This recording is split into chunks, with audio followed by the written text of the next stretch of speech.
¿Qué une el yihadismo en Mali, el uranio en Níger, la caída de Gaddafi en Libia y los Grammy de 2012? La respuesta es siempre la misma: los tuaregs. Los hombres de azul, que han navegado las dunas del Sáhara en camello y en todoterreno, guiándose por las estrellas, llevan más de medio siglo luchando por la supervivencia de su modo de vida en un Sáhara marcado por los golpes de Estado, el yihadismo, la marginalización y las fronteras. Por eso hoy, en No es el fin del mundo, hablamos del pueblo tuareg.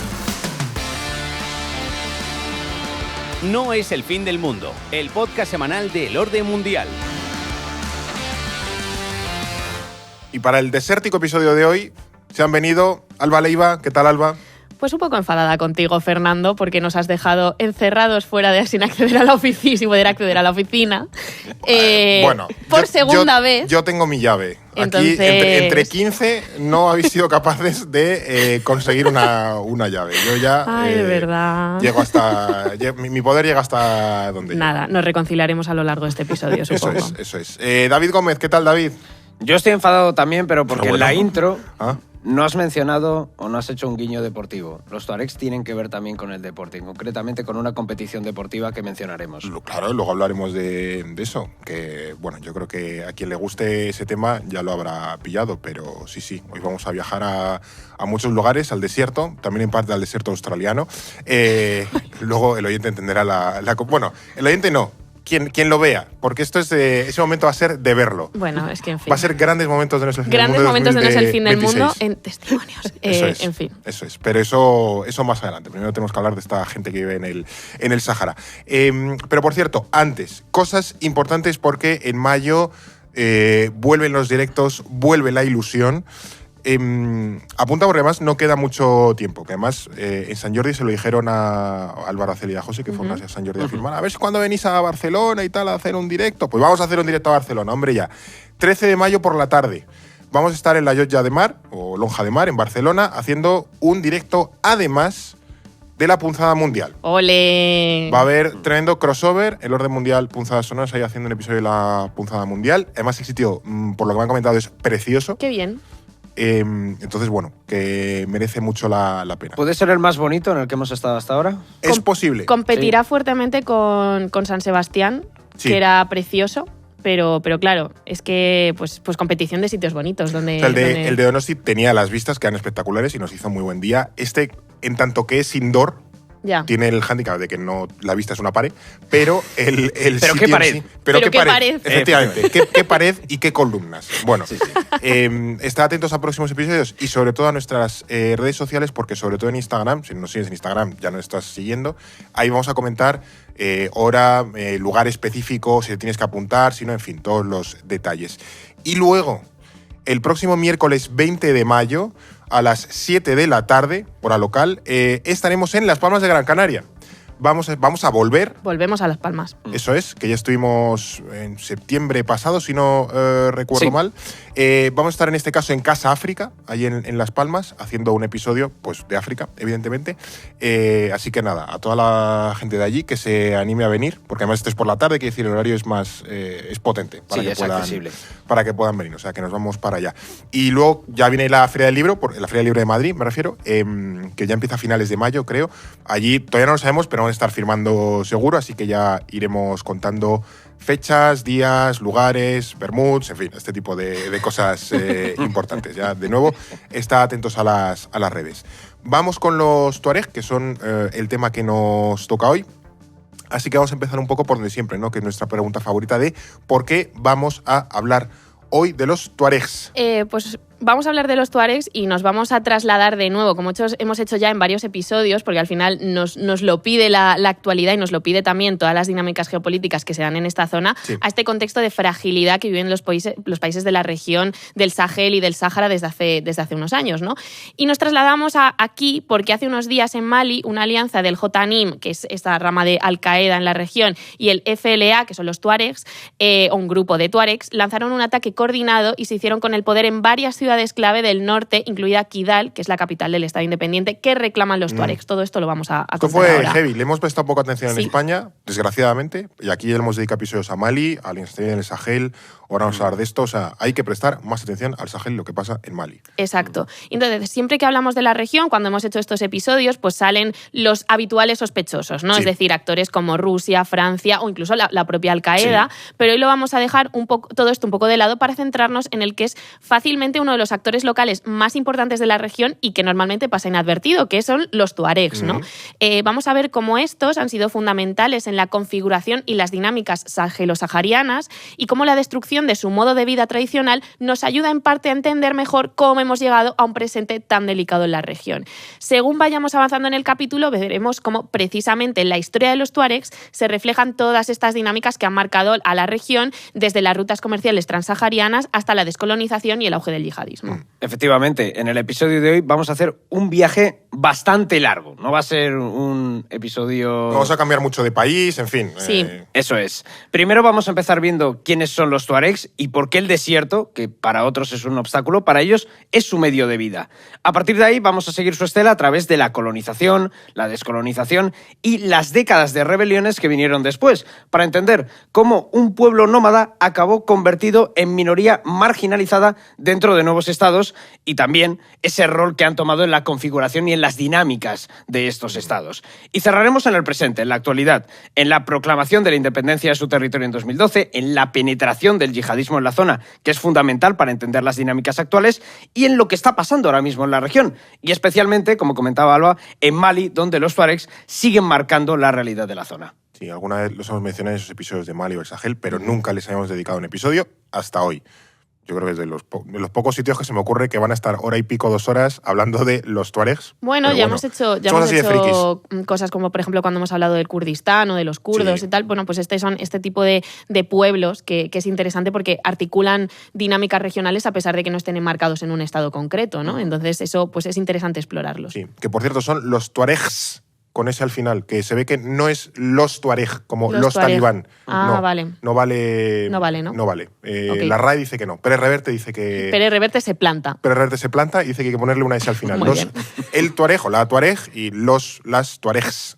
Por eso, que si hay alguien que le suena un poco raro, es por eso. Es RAE Dixit. Hashtag RAEinforma, ¿no? Eso es. Efectivamente. No queremos movidas con la RAE, que es gente pendenciera. Que aquí tiene toda la pinta de que va a haber, bueno, mucha tela de cortar en el tema que nos toca hoy. Van a salir conceptos como el azawad, que ahora explicaremos qué es. Va a ser también el yihadismo, va a salir también la vida nómada, va a haber tiros por un tubo. Pero antes vamos a ubicar a nuestros protagonistas de hoy.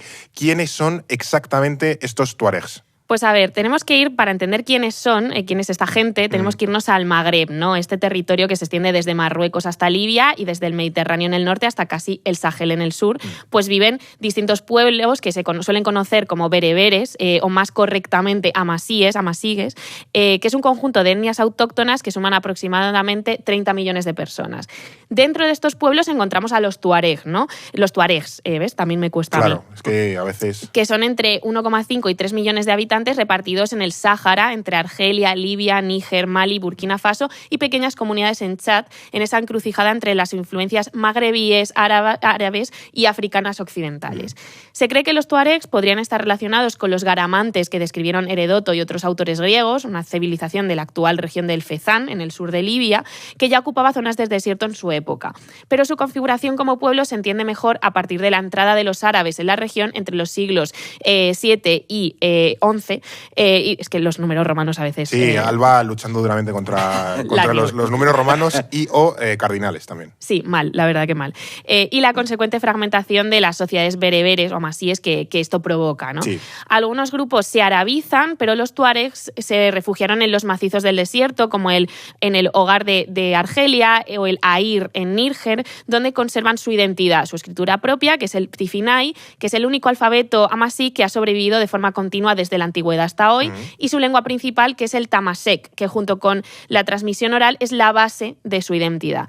Es de esta lengua de donde viene el nombre más apropiado para este pueblo, que es el tamasek, los hablantes del tamasek, aunque en Occidente se popularizó el término tuareg, que es de origen árabe, es como los árabes llamaban a este pueblo. Es un poco iba a decir la castellanización de ese nombre original de los que hablan el tamasek. Sí. Vale, entonces, tenemos un pueblo con un nombre, una etnia y unas lenguas comunes, que ya las hemos explicado, y que además, como a los oyentes les sonará, cubren una gran extensión de terreno.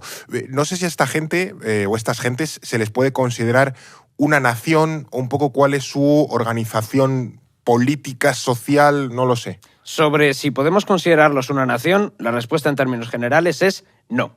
Vale. Aquí tenemos contundente, duras declaraciones. Cortita y al pie, directa. Aquí tenemos que partir de una idea clara. A lo largo de la historia, esto lo vamos a ir viendo durante el episodio, los tuaregs no han formado una entidad política unificada. Se han subdividido históricamente en confederaciones autónomas, cada una con su territorio y con las estructuras propias de poder. Así tenemos a los Kel Hagar en el macizo de Hagar en Argelia, a los Keladar del Adrar de los Iforas en Mali, o los Keler de la reserva de Air en Níger. Cada una tiene su amenocal, que es un líder. Pero su autoridad no equivale a la de un rey o a la de un presidente en un estado centralizado. Es otra forma de organización.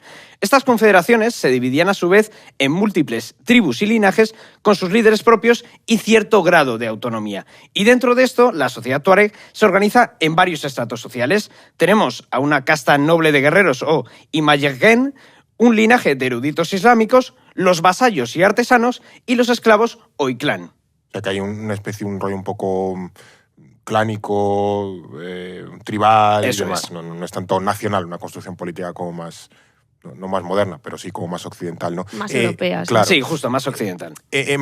Has mencionado que hay un rollo como muy jerárquico, ¿no? Muy vertical, que nos puede resultar similar al de las castas. ¿En base a qué factores se construye esta especie de jerarquía tuareg? Porque hay un señor que manda y hay otros que son por ahí esclavos o lo que sea. Va un poco por la línea que comentabas justo ahora. Estas categorías tendían a heredarse por línea materna y en la práctica había un componente étnico y racial bastante importante. Vale. Vemos esas dinámicas tribales. Una gran parte de los esclavos procedían de poblaciones sedentarias del Sahel, que eran o capturadas en conflictos o incorporadas a través de redes de dominación económica.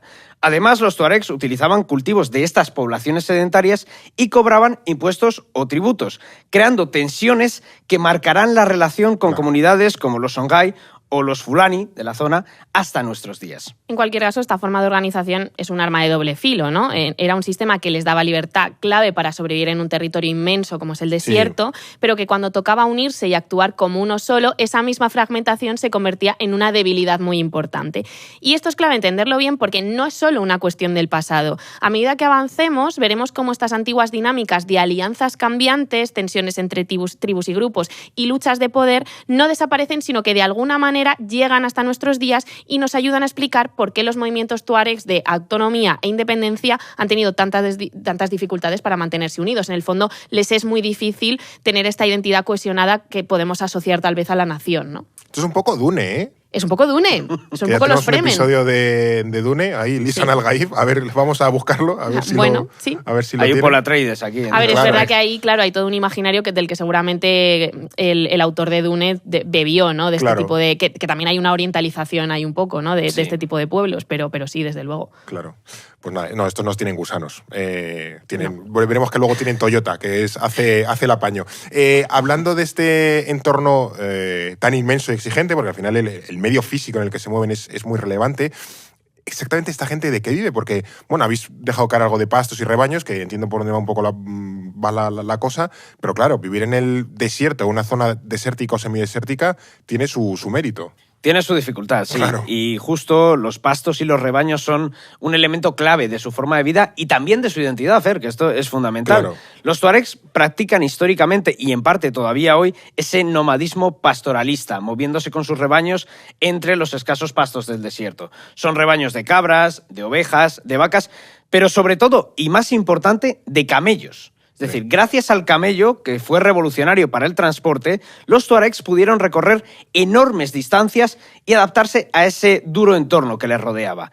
Pero criar ganado en una región tan árida casi que te obliga a moverte constantemente. Claro. Porque no abundan los pastos y cuando se acaban, pues tienes que moverte de allí. Claro. Los tuaregs practicaban un nomadismo estacional, siguiendo las lluvias y los pastos disponibles en cada época del año, pero también con una flexibilidad para adaptarse a sequías o imprevistos que, como podemos imaginar, pasar. eran habituales Claro. también. Los campamentos se establecían siempre cerca de pozos o fuentes de agua, y los tuaregs se guiaban y seguían con una habilidad extraordinaria por el desierto, controlando esas distancias entre pozos y sabiendo encontrar oasis y fuentes en mitad de la nada. Sin embargo, hay que decir que la ganadería no lo es todo, Claro. aunque es muy importante para el pueblo tuareg. Hay que decir que cuando se habla, por ejemplo, de este tipo de pueblos con un elemento nómada, es súper interesante su concepción de la territorialidad, porque desde una concepción de la territorialidad moderna, que nos fijamos mucho, pues eso, en fronteras establecidas, estados como muy Muy delimitados, marcado por el sedentarismo. Claro. cuando metemos el elemento nómada y cómo esa visión del territorio afecta también a cómo se construye la identidad, es interesantísimo. Esto ya es como la pildorita para muy cafeteros, que hay estudios de geografía cultural, Sí. de gente que analiza también a nivel antropológico toda esta concepción del territorio, que es fascinante, por si alguien quiere bichear un poquito. Claro, que al final el Estado-Nación se cimenta sobre la idea de que hay gente estable y sedentaria en ciudades, pueblos y demás. En el momento en el que la gente se mueve a lo largo de miles de kilómetros, pues evidentemente las fronteras son un problema, en tanto que constriñen esa realidad. Aquí, claro, hay recursos que la ganadería no va a darte. Yo no sé, puede beber leche de camello, pero no se puede funcionar solo a base de leche de camello. Pero también entiendo que entra en juego cuestiones como el intercambio, porque si esta gente estaba constantemente moviéndose por el desierto o por zonas semiáridas donde pueda haber pasto, entiendo que jugaron, porque lo conocemos, ¿no?, en algún papel en las rutas comerciales que conectaban el norte y el sur a través del Sáhara, que ya en algún episodio como el de Mali han aparecido por aquí. Justo, y aquí es donde los tuaregs se vuelven imprescindibles, porque cruzar el Sáhara del sur al norte sin morir en el intento no es tan simple, ¿no? No. Los tuaregs saben navegar entre las dunas y las llanuras desérticas, han ido creando rutas a lo largo de los siglos, utilizadas tanto por ellos como por otros muchos grupos. Y en la antigüedad, a través de estas rutas, se comerciaba con oro, marfil, telas y esclavos también desde el sur, mientras que desde el norte llegaban sal y productos manufacturados del mundo mediterráneo. Entonces, ciudades, por ejemplo, como Tombuctú, en la actual Mali, tuvieron su época dorada precisamente por su posición en estas rutas, y veremos como muchas de ellas se han ido adaptando a las economías ilegales contemporáneas, transportando pues ahora migrantes, drogas, armas, es decir, que esas mismas rutas perviven en el tiempo. Y desde luego los tuaregs en este sistema desempeñaron un papel clave como guías, conductores y protectores de las caravanas, y a menudo cobraban tasas por permitir el paso de sus territorios. Eran los antecesores de lo que está pasando en Hormuz ahora, cobraban el peaje, ¿no? Y a cambio obtenían lo que la ganadería no podía darles. La forma de moverse era en caravanas de camellos, siendo las más emblemáticas las caravanas de sal, conocidas como azalai. Estas expediciones o caravanas viajaban en grupos enormes, a veces con decenas de miles de camellos, durante cientos de kilómetros, y contaban con la protección de guerreros tuaregs.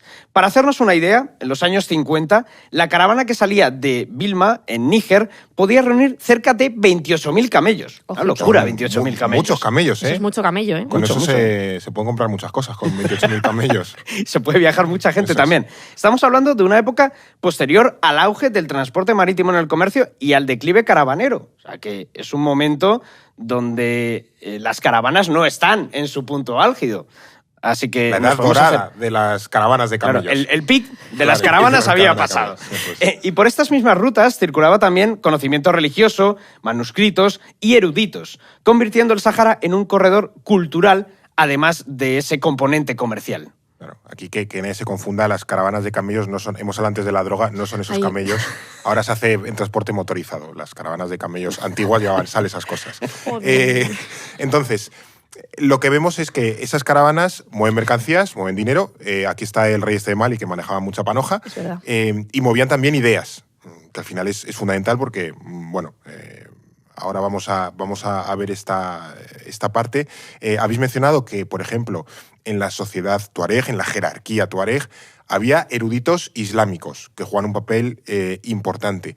No sé si es así como el Islam penetra en las sociedades los grupos de tuaregs. Pues en gran medida sí, ¿no? Pero tenemos que tener en cuenta que la religión no es un elemento necesariamente definitorio de su identidad, aunque tenga un papel importante en esa organización jerárquica, ¿no?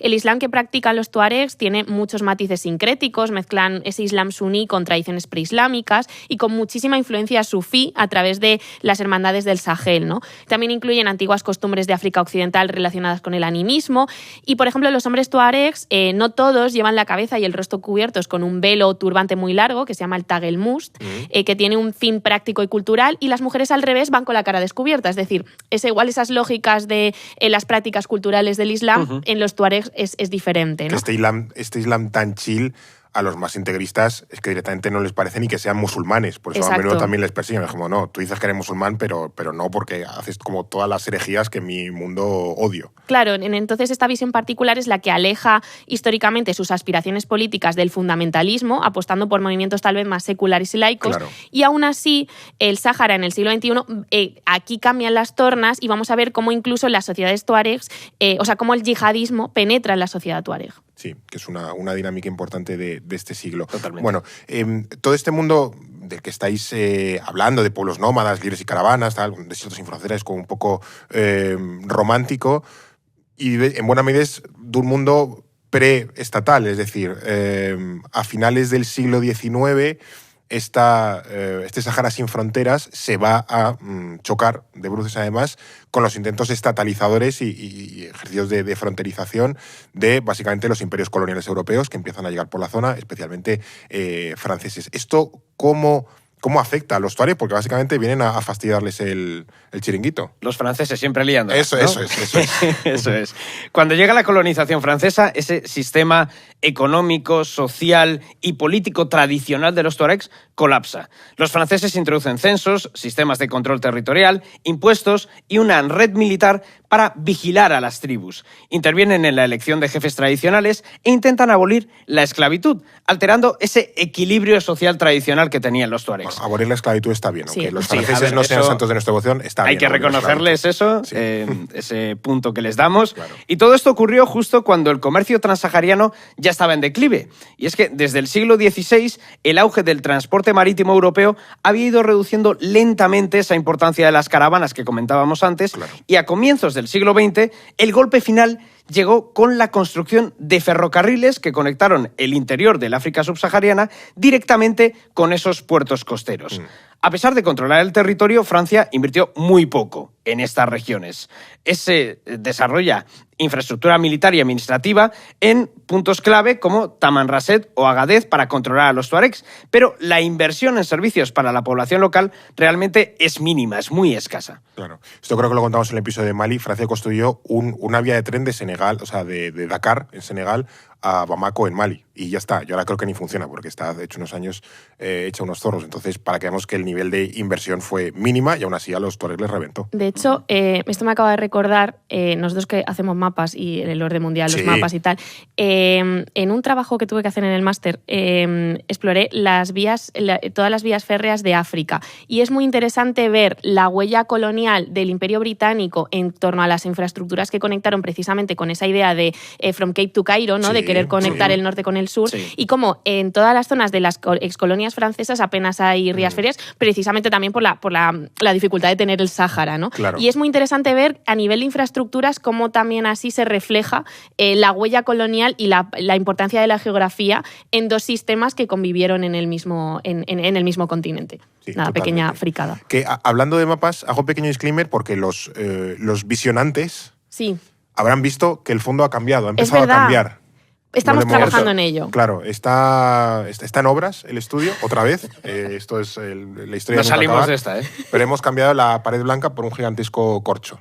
Iremos añadiendo más elementos constructivos en los próximos episodios, pero ya quienes hayan visto el episodio dirán, uy, esta Algo ha pared-". cambiado. Efectivamente, esta cosa marrón que ahora es corcho no estaba aquí. Pues efectivamente, buen ojo. Vamos otra vez con los franceses y los tuareg. ¿Por qué? Como hemos señalado, la llegada del imperio colonial francés empieza a desmontar poco a poco todo el sistema de los tuareg. Entiendo que esto no les haría ni pizca de gracia. No sé si ¿Hubo algún tipo de resistencia? ¿Se liaron a tiros o qué pasó aquí? Sí que hubo resistencia bastante intensa y, bueno, desde los primeros años surgieron debates dentro de la sociedad tuareg sobre si había que aceptar temporalmente la dominación francesa para preservar las comunidades tuaregs, Claro. o si había que optar por la resistencia armada o por el exilio, ¿no? Las tensiones desembocan en la rebelión de 1916 y 17, conocida como la Guerra de Caosén, que estalló en plena Primera Guerra Mundial con el respaldo de la Sanusilla, que es una hermandad sufí con base en Libia, aliada con los otomanos contra Francia. Es decir, Tremendo combo. Tremendo combo que vemos como incluso esta sociedad tuareg que parece que está aislada de todo, no, también se conecta con las dinámicas de la Primera Guerra Mundial, como no puede ser de otra forma. En el desierto vive gente, y ojito. Haces muchos amigos en el desierto. Dios santo. La revuelta pues, fue significativa porque por primera vez distintos grupos tuaregs que normalmente actuaban de forma autónoma lograron coordinarse en una resistencia común, aunque esa coordinación pues, fue parcial y no todos los grupos participaron, pero bueno, ya hubo una serie de alianzas. Sí. Militarmente fracasaron, pero dejó una huella muy profunda en la memoria política tuareg como ese símbolo de resistencia frente a los poderes coloniales externos. Y a partir de entonces, la dominación colonial se consolidó en el Sáhara Central hasta mediados del siglo XX. Es decir, hay un primer conato de rebelión o una primera rebelión que fracasa y además sufren todavía una colonización mucho más profunda. Claro. Sí, recordemos que en los principios de la colonización pues, buscaba controlar ríos, zonas fértiles, pero no del desierto donde había gente paseando camellos. Eso llega más adelante. Que a mediados del siglo XIX, curiosamente, es el principio del fin del colonialismo europeo al menos. Ya empieza todo el tema de la descolonización, independencia de nuevos estados. ¿Eso qué consecuencias va a tener para los tuaregs? Devastadoras, Fer. Encima malo, digo, puede ser bueno. Pues ya nos hemos quitado los franceses, que eso siempre es bueno, pero no. No, pero no te los terminas de quitar del todo. Ya sabemos que esa herencia neocolonial es verdad. permanece. Es verdad. Los tuaregs, a finales de los 50, intentaron negociar con De Gaulle y los franceses una provincia llamada Azawad. Ya habíamos mencionado ese nombre. A lo que los franceses, evidentemente, se niegan. Y los tuaregs terminaron incluidos en nuevos estados, con los que no tenían mucho en común. Se convierten en la periferia de la periferia. Si no querías una, toma 2 tazas. Y dentro de estos nuevos estados, ya de por sí frágiles, los tuaregs quedan aún más alejados del centro de poder, a miles de kilómetros de las capitales, sin apenas presencia estatal. Se convierten en minorías en esos estados. Y su libertad de movimiento por el Sáhara se ve extremadamente limitada. Aquí vemos eso que comentábamos antes, el choque de 2 enfoques distintos de territorialidad. Ese Estado-nación con esos pueblos nómadas. En este sentido, la colonización francesa supuso menos trauma para los tuaregs que la propia descolonización, lo cual puede parecer bastante irónico, porque dentro de los límites impuestos por Francia tenían más autonomía para moverse por el territorio. Pero los nuevos estados, en cambio, se muestran mucho más intervencionistas y con una agenda de construcción nacional que no tiene espacio para esas estructuras sociales propias de los tuaregs. Claro. Y esto pues implica persecución, desplazamiento y, por supuesto, exilio. Y la causa es el contexto ideológico del momento, ¿no? Porque estamos en plena construcción de esos estados tras la independencia que buscaban consolidar su autoridad en todo el territorio y construir una identidad nacional unificada para poder funcionar directamente. Esto tiene sentido, hay que decirlo, claro. Es que es una locura. Es como eres un país recién nacido, pues chico, tienes que decir, oye, yo soy Mali y tiene estas fronteras, controlo esto, porque si no es un cachondeo. Exacto. La idea del monopolio de la violencia, toda esta idea, ¿no? Uh-huh. Vemos que estados como Mali o como Níger aplicaron políticas de sedentarización y asimilación que restringieron el pastoreo, fragmentaron las rutas caravaneras de los tuaregs y transformaron su economía promoviendo prácticas agrícolas extensivas. En Mali, concretamente, el gobierno concebía a los tuaregs como un pueblo retrógrado, por lo que implementaron una política civilizatoria, entre muchas comillas, hacia los tuaregs, que no sentó nada bien en una población que ya de por sí no estaba muy interesada en integrarse en Mali, ¿no? Que no sentía esa conexión con eso que acababa de nacer. Para ellos no significaba nada Mali. Exacto. Claro, lo suyo del desierto. En otro caso, en Argelia, además, estas medidas se combinaron con el desmantelamiento de las estructuras tradicionales, liberan a los esclavos y subordinan a los líderes tribales al Estado, convirtiéndolos en asalariados del Parlamento argelino, forzando a exiliarse a quienes no se adaptasen. Claro, esto es bastante heavy. Esto sin contar con que en la guerra de liberación de Argelia la descolonización es bastante cruenta. Y esta marginalización y colapso, o al menos crisis grande, del modo de vida tuareg, no sé si explotó por algún lado, porque, como señalaba David antes, que si ya venían de una situación bastante complicada con los franceses, ahora es que se les pone todavía más coto. Eso es. Al final todo termina explotando en 1963, cuando un grupo de tuaregs inicia la primera de varias rebeliones. Los combatientes tuaregs eran pocos, estaban mal preparados, pero conocían el terreno mucho mejor que, por ejemplo, que el ejército maliense. Todo esto ocurre en el norte de Mali, ¿no? Claro. El ejército, ante la incapacidad de tomar el territorio, recurrió a represalias que quedaron grabadas en la memoria histórica tuareg, pues, por ejemplo, envenenamiento de pozos y de ganado, saqueo de campamentos, matanza masiva de civiles y animales. De hecho, algunos tuaregs murieron en campos de trabajo forzado y, bueno, tenemos claros casos muy cruentos, pues, por ejemplo, de violaciones masivas, matrimonios forzados de mujeres tuaregs, bastante cruento Sí, todo, ¿no? Cosas chungas. Cosas chungas. Otra cosa que fue importante fue el ultraje a los símbolos tradicionales tuaregs que llevó a cabo el Estado maliense. Y esto se refleja, por ejemplo, en la captura de los líderes rebeldes. 2 de ellos fueron paseados por el país en una campaña de humillación pública donde a uno le despojaron de su velo, ¿no? Vale. Entonces, esta idea de mostrar la cara en público de esa forma para los tuaregs era una deshonra y una forma de matar el alma de los hombres más respetados entre ellos. Era una humillación muy profunda. Todo ello concluyó con un exilio masivo de la población tuareg hacia Argelia, donde habían recibido, pues, apoyo extraoficial y limitado a su rebelión de comandantes argelinos y de algunos franceses que trabajaban en el sur del país. Los argelinos permitieron a los rebeldes ocultarse y les dieron apoyo sanitario, mientras que los franceses les permitieron quedarse en la base nuclear francesa de Tarcormiase, donde recibieron algo de munición, medicamentos y equipamientos de combate. Bueno. Y aún así, oficialmente, Argelia apoyó a Mali porque tenían además el tema de que eran 2 países socialistas, ¿no? Sí. Y básicamente les dio permiso para perseguir a los rebeldes en su territorio, lo que supuso básicamente el golpe final a la rebelión, ¿no? A pesar de que los acogió brevemente, pues termina dándoles la patada. Claro. Se puso a las regiones del norte de Mali bajo una administración militar, aunque aún así pues se prometieron concesiones y programas de desarrollo que el gobierno nunca llegó a cumplir. Pero ahí es como termina esa primera rebelión tuareg. Eso es. La rebelión del 63 es fundamental porque fue la primera expresión en el Nuevo Mundo de esas aspiraciones de reconocimiento de los tuaregs.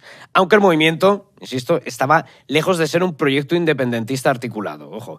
La respuesta tan violenta del Estado marcó profundamente a las generaciones tuareg, que convertirán esta rebelión en una especie de mito fundacional y también en una parte central de ese discurso nacionalista de los tuaregs, sobre todo a partir de los años 70. Es un poco traumático.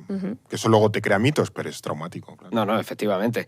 También hay que entender que no es solo la represión lo que deja marca en los tuaregs, sino que las acciones del Estado maliense contra los tuaregs contribuyeron directamente a empeorar sus condiciones de vida. No es solo la represión, también hay un empeoramiento de esas condiciones materiales. Sí. Ellos mismos hacen referencia a que después de esta rebelión tuvieron que aprender a comer arroz, que esto es muy curioso. Vale. Es decir, es una forma de decir que abandonaron ese modo de vida pastoralista y nómada donde el alimento principal era la leche y la carne por la dieta de la población sedentaria del sur. Sí, que en el río, en la parte sur de Mali es que se cultiva arroz. Sí, Claro. Entonces, Sí. sintomático, ¿no? No le gustaba la paellita a los, a los tuareg. ¿En qué posición se quedan después de esta rebelión? Porque entiendo que tiene que ser... O sea, te quitan tu modo de vida. Encima hacen abusos contigo de todas las formas y colores. Esto entiendo que tuvo que ser, ya digo, además de traumático, un debate serio de a ver qué hacemos en este nuevo estado. Una posición extremadamente frágil y además el propio contexto tampoco favorecía, no les dejaba vivir tranquilos. A finales de los años 60 y durante toda la década de los 70, el Sahel entra en una de las peores sequías prolongadas del siglo XX, afectando sobre todo a países como Mali y Níger, que alcanza su punto más crítico en torno a 1973. La gente tiene muy mala suerte. Sí, la verdad que sí. Todo el mundo pensando en la crisis del petróleo y en el Sahel, en esa terrible sequía que estaban viviendo. Para los tuaregs esto supone un golpe casi definitivo. Perdieron millones de cabezas de ganado, más de la mitad de los rebaños en algunas regiones, lo que provocó hambrunas y la muerte de miles de tuaregs. Sí. La ayuda internacional que llegó para paliar esas consecuencias del desastre se perdió en la corrupción del gobierno militar maliense de Traoré, al que los tuaregs ya de por sí culpaban de haber agravado la situación, tanto por la promoción de prácticas agrícolas extensivas como por la destrucción del medio ambiente y el exterminio de rebaños por parte del ejército durante esa rebelión del 63. Vamos, que había un combo tremendo ahí. Que aquí en los episodios del Sahel y de Mali hablábamos mucho del elemento central de la lucha entre ganaderos y pastores, agricultores. Y agricultores. Sí, sí. Y esto lo ejemplifica muy bien como los tuaregs, como uno de estos grupos que representan a esas comunidades más ganaderas, ¿no? Sí, Eso es. Además, las sequías forzaron a una gran parte, a abandonar el pastoreo Claro. y adoptar una vida urbana con trabajos asalariados para los que no siempre estaban preparados. Miles de jóvenes migraron hacia capitales como Bamako o Niamey o hacia Argelia y especialmente Libia, cargando con ese desarraigo de ver desaparecer casi el único modo de vida que conocían los tuaregs. Y además entiendo que en parte cargarían un poco con cierto estigma de ser tuareg, gente del norte, bereberes, que aquí en Mali también hablamos de eso, que los bereberes los tuareg del norte son mal vistos por las poblaciones negras del sur, o sea que eso al final también es complicado integrarte en una sociedad que no te reconoce como parte de ellos, básicamente. ¿Y cómo cuaja en la identidad de las... Porque claro, aquí de nuevo habiendo nuevas generaciones, ¿no? De estas generaciones jóvenes, la experiencia de lo que está, de esa sequía que está viviendo el pueblo tuareg, y luego todos los sentimientos que traen de casa, de esa mochila histórica de sufrimiento, desarraigo, abandono, represión, que han caracterizado a, pues, a lo mejor sus padres o abuelos. Pues los define tanto que hay un cambio de paradigma en la identidad tuareg desde este momento, ¿no? Claro. Esta generación crece en un contexto de ruptura total en el que han perdido sus medios de vida y el marco en el que se construía su identidad. Muchos de estos jóvenes crecen en el exilio, en ciudades, en campamentos, moviéndose constantemente en busca de trabajos precarios. Es lo que se conoce como l'exod, ¿no? Es una de estas experiencias, de aquí nace un concepto clave para los tuareg, que es la tesumara. La palabra viene del francés chômage, pero adaptada al tamasek, y quienes viven en esta realidad que describimos son los isumar o los desempleados. Con el tiempo, la tesumara dejó de ser solo una condición económica para convertirse en una cultura, en una identidad y en una ideología, o sea, la ideología formada en torno al agravio. Los jóvenes que emigraron empezaron a compartir experiencias comunes, este exilio, la marginación, la frustración, pero también el contacto con otras ideas políticas y con nuevas formas de entender la lucha. Y poco a poco se ven a sí mismos como una especie de vanguardia moderna tuareg que ha vivido los agravios del pasado y tiene la responsabilidad de darle un futuro mejor a su pueblo. En cierto sentido, empezaron a construir una identidad política tuareg más clara, pero teniendo en cuenta que la mayoría de ellos van a ser malienses y nigerinos, ¿no? Claro. Y en paralelo aparece otro grupo, tuaregs que acceden a la educación formal, a universidades, ONGs o incluso que trabajan para el propio Estado. Aunque vienen de contextos distintos, comparten con los isumar esa sensación de ruptura y de necesidad de redefinir lo que significa ser tuareg en el mundo moderno. Y todo esto también es el legado de esa rebelión. Pero es que hasta ahora percibía como poca politización, por así decirlo, Sí. poca efervescencia política. Pues sí, te reprimen y demás, pero no hay una idea de somos una comunidad como oprimida que tiene sus demandas, tiene una conciencia común y demás, y como que se pasa del lumpen tuareg a una cosa un poco más definida y clara, de decir, oye, aquí tenemos que organizarnos porque básicamente nos llevan ya unas cuantas décadas dándonos hasta en el DNI, ¿no? Y esto, ¿cómo se expresa o cómo eclosiona? Porque antes habéis dicho que la lengua y la transmisión oral van a ser uno de los fundamentos, uno de los pilares de la identidad tuareg. Pues en la música y en la poesía, Fer. Los isumar plasmaron sus reflexiones sobre la migración, la identidad y la política en canciones y poemas como una especie de red de conciencia política que circulaba en casetes, incluso en los campos militares donde se entrenaban, que es muy curioso. Era una forma de construir una conciencia colectiva del pueblo tuareg, pero desde abajo. Se empiezan a crear cantautores, los de la guitarrita. Sí, había un Joaquín Sabina tuareg. Eso es. Bob Dylan tuareg. Eso es, claro. Es la época de ahí de la gran canción protesta tuareg. Eso es. De este contexto nace, por ejemplo, el grupo musical Tinariwen en el exilio en Libia, que está fundado por Ibrahim Ag al-Habib, cuyo padre fue ejecutado en el 63. Ganaron un Grammy, ojo, en el año Esta 2012. peña ganó un Grammy. Ganaron un Grammy y tocaron hace poco en Madrid. Que esto... un saludo a nuestra compañera Lola, que ha hecho este guión, y es muy fan de Tinariwen y nos lo ha descubierto. Y fue al concierto. Y fue al concierto, sí. La tía fue al concierto. Ostras. Una cosa increíble. Sí. Lola tiene anécdotas. Bueno, aquí en la oficina creo que... Nada, hasta el más aburrido te puede contar unas cosas que dicen, madre mía, esto. Sí, pero bueno, esto es un historión. Precisamente Tinariwen ganó ese Grammy en 2012, mientras algunos de sus miembros estaban atrapados en campos de refugiados cerca de la frontera argelina, en plena rebelión. Y aparentemente uno de sus percusionistas y letristas hasta los 2000, Iyad Ag-Ghali, es el actual líder del Jotanim, de esa filial de Al-Qaeda en Mali. De tocar la percusión Sí, de ganar un Grammy. Al yihadismo. Claro, hay un pavo que en 2012 gana un Grammy y ha acabado liderando Al-Qaeda en el Sahel o en el Magreb Islámico. Un grupo de Al-Qaeda. Hay gente polifacética en esta vida, Fer. Sí, Dios. Bueno, oye, hay gente pato, efectivamente. Efectivamente. O sea, Sí, tenemos aquí a un percusionista y letrista. O sea, el Carliños Brown del Sáhara ahora es yihadista, básicamente. Puede ser un buen titular. La un buen batucada del resumen. desierto ahora va saqueando Kidal. Sí, bueno, reconozco que me he puesto Tinariwen antes de grabar este episodio. Claro, para ambientarte. Tiene un toque de blues. Está Vale. bastante bien, el blues del desierto. Lola ¿no? dice que lo llaman el blues o el jazz del desierto, el blues Sí, del desierto. Está muy bien, lo recomiendo. Oye, mola. mucho. A ver, está Sí, guay, sí. tío. No sé. Claro, esto. con el letrista yihadista hay que separar obra de autor, ¿no? Ahora. Porque puede haber creado buenas canciones en el 2000. Hay que separar obra de artista. Exactamente. Eso claro. es.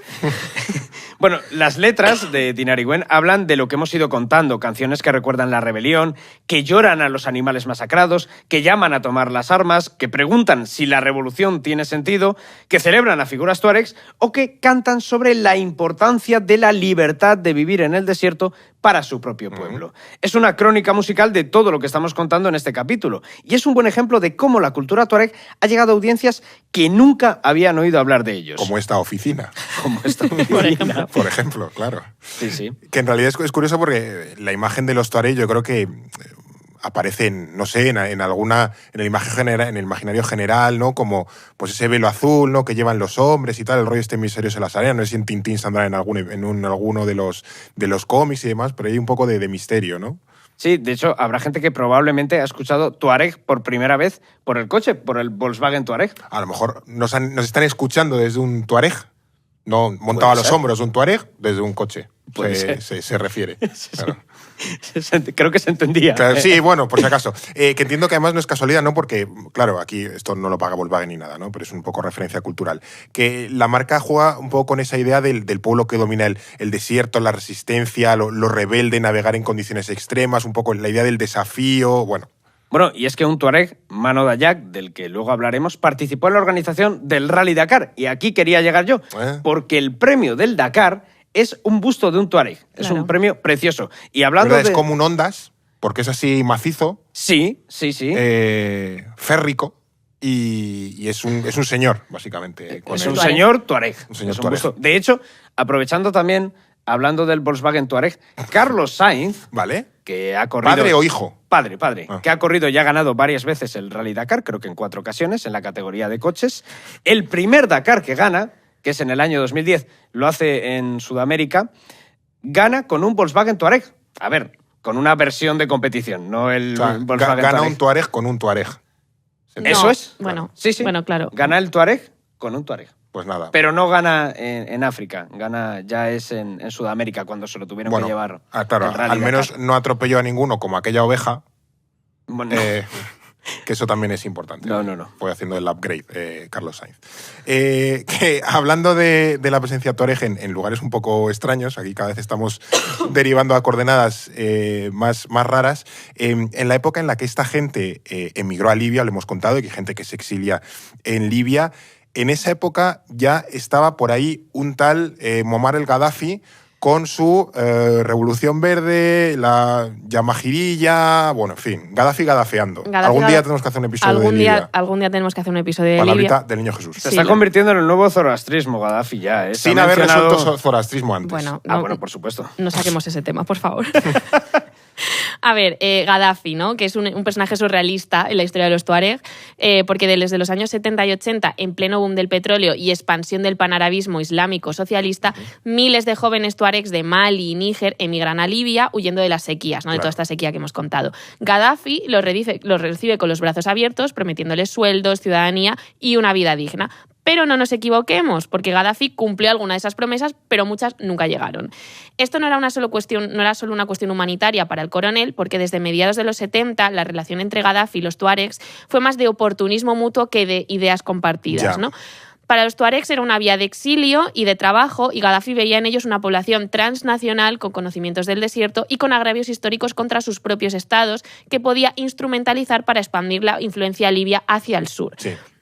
Y lo que ocurre en estos años cambia la identidad tuareg para siempre. Los que habían huido tras la primera rebelión empiezan a reorganizarse en el exilio. Surge una red llamada Tanekra, que significa levantamiento, que al principio es una estructura informal de solidaridad, pero que poco a poco evoluciona hacia algo más político y se convierte en la base del movimiento rebelde de los 90. Y Gaddafi ofrece entrenamiento militar y la posibilidad de unirse a su legión islámica. Otro temón, la legión islámica. Sí. Ya, cuando hagamos el episodio de Libia, cruzaremos ese puente de la Legión Islámica. Exactamente. Como dice una persona ilustre de este podcast, cuando lleguemos a ese río, cruzaremos ese puente. Pero bueno, Libia creó la Legión en 1972, que desde finales de los 70 reclutó principalmente a jóvenes tuaregs de Mali y Níger. Primero lucharon en el Líbano entre 1981 y 1982 junto a facciones palestinas. Tuaregs en Ojito el a Líbano. esto. Líbano, o sea, legiones tuaregs luchando en el Líbano junto a las facciones palestinas. Es que flipas. Eso es como cuando los rastafaris invadieron no sé qué isla del Caribe. Sí, es verdad, lo contamos. Que algún día también hablaremos de eso, pero... Pero ya lo hablamos en el del rastafarismo. Sí, Sí. es que no me acuerdo qué isla Sí, fue. lo hablamos, pero no recuerdo tampoco. Están qué isla fue. muy de la olla, Sí. los rastafaris también. Sí. Bueno, pues esto debe ser como... Parecido. algo similar, Claro. sí. Entraron en contacto allí con esas ideas sobre liberación nacional que encajaban con la propia experiencia tuareg. Luego participaron en la Guerra de Chad entre 1986 y 1987, en ese contexto de la Guerra de los Toyota, que es un nombre fantástico, que viene de las pickups de Toyota que Chad usó como vehículos de combate ligero contra los tanques libios. Esta guerra fue una derrota catastrófica para Libia, pero también fue una escuela militar y política muy importante para los tuaregs. Y a finales de los 80, cuando el colapso mundial del precio del petróleo provoca la disolución de la Legión Islámica, cientos de tuaregs se quedan de nuevo sin empleo, pero esta vez ya con una conciencia política y militar mucho más asentada. Claro, es que al final esa internacionalización también, de nuevo, son ideas que al final te vas empapando, y además en estos años 80... Lo de Líbano es unos pocos años antes de que nazca Hezbollah, o sea que es decir, estaban pasando cosas y es lógico que toda esta gente pues viniese con ideas otra vez a Mali, a Níger, a donde fuese. Que aquí tenemos, de nuevo, una generación que, cosa importante, ya no son pastores, son militares con experiencia en combate, que eso es fundamental, y sobre todo con una identidad nacional mucho más interiorizada, asentada, no sé si hasta qué punto radicalizada en el sentido de que ya creen firmemente en eso y va a tener mucha influencia. Claro, y aquí precisamente surge la siguiente fase de su historia, ¿no? Cientos de tuaregs malienses y nigerinos sin empleo y sin futuro regresan a sus países de origen con experiencia en combate, armas y con una conciencia política formada. Los emigrados forman el movimiento tuareg de liberación de la DRAR y del Azawad con dos escisiones en Mali y en Níger. Vale. La de Mali es el Movimiento Popular para la Liberación del Azawad, MPLA, liderada por una figura clave que es Iyad Agali, que sí, es el percusionista de Tinariwen.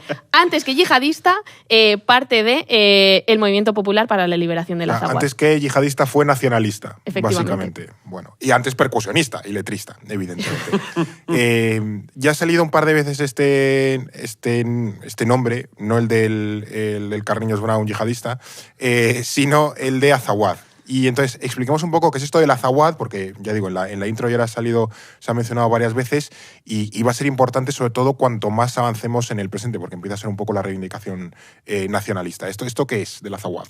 Azawad es una palabra que significa pradera o estepa y es el nombre que utilizan los nacionalistas tuaregs malienses para definir el territorio del norte de Mali cuya independencia o autonomía, depende de la época, reclaman. Vale. Sus fronteras nunca han sido del todo precisas, pero estamos hablando de más de 2/3 del territorio de Mali. Ese triangulito que hay zona en la desértica parte... y semidesértica. Eso es. básicamente. Es importante entender por qué se limita a Mali. Los movimientos nacionalistas tuaregs surgieron de forma separada en cada país, con sus propias organizaciones, liderazgos, dinámicas. El Azawad es esencialmente un proyecto nacionalista maliense de los separatistas tuaregs. Vale. No es un proyecto pan-tuareg.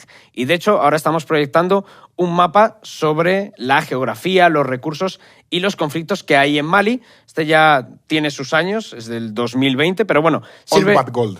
Sí, Old Bad Gold, y sirve bastante, por lo menos, para ilustrar esas dinámicas que tiene el Estado maliense. Vale, o sea que esto del Azawad no es una especie de Tuaregistán o de Tuareglandia, sino no, esto es solo para Mali. Va a ser importante, pero es solo para Mali.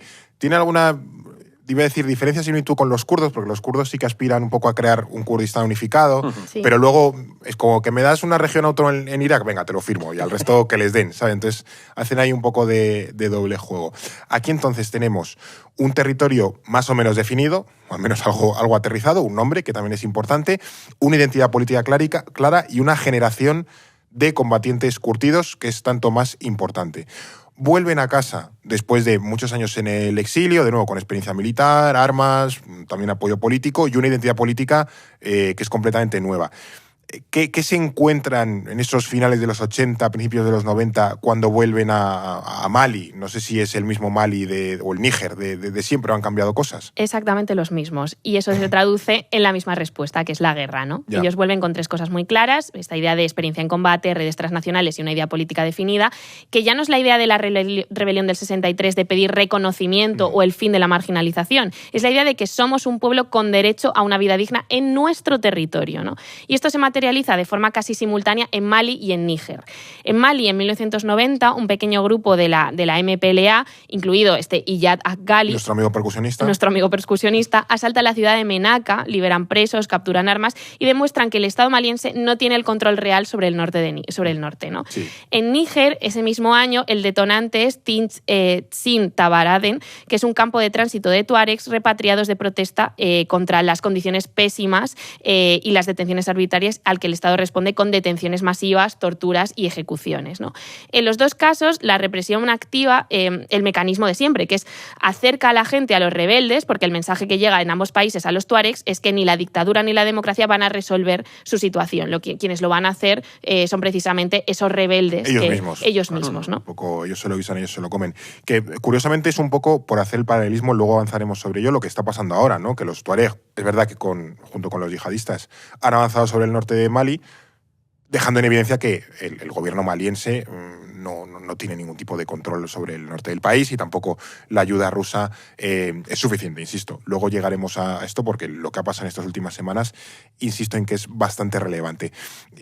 No sé si en ese momento están preparados los movimientos rebeldes para capitalizar o aprovecharse de la situación. Bueno, es que en Mali el movimiento ya existía, ese MPLA de Ghali, y la rebelión lo consolida.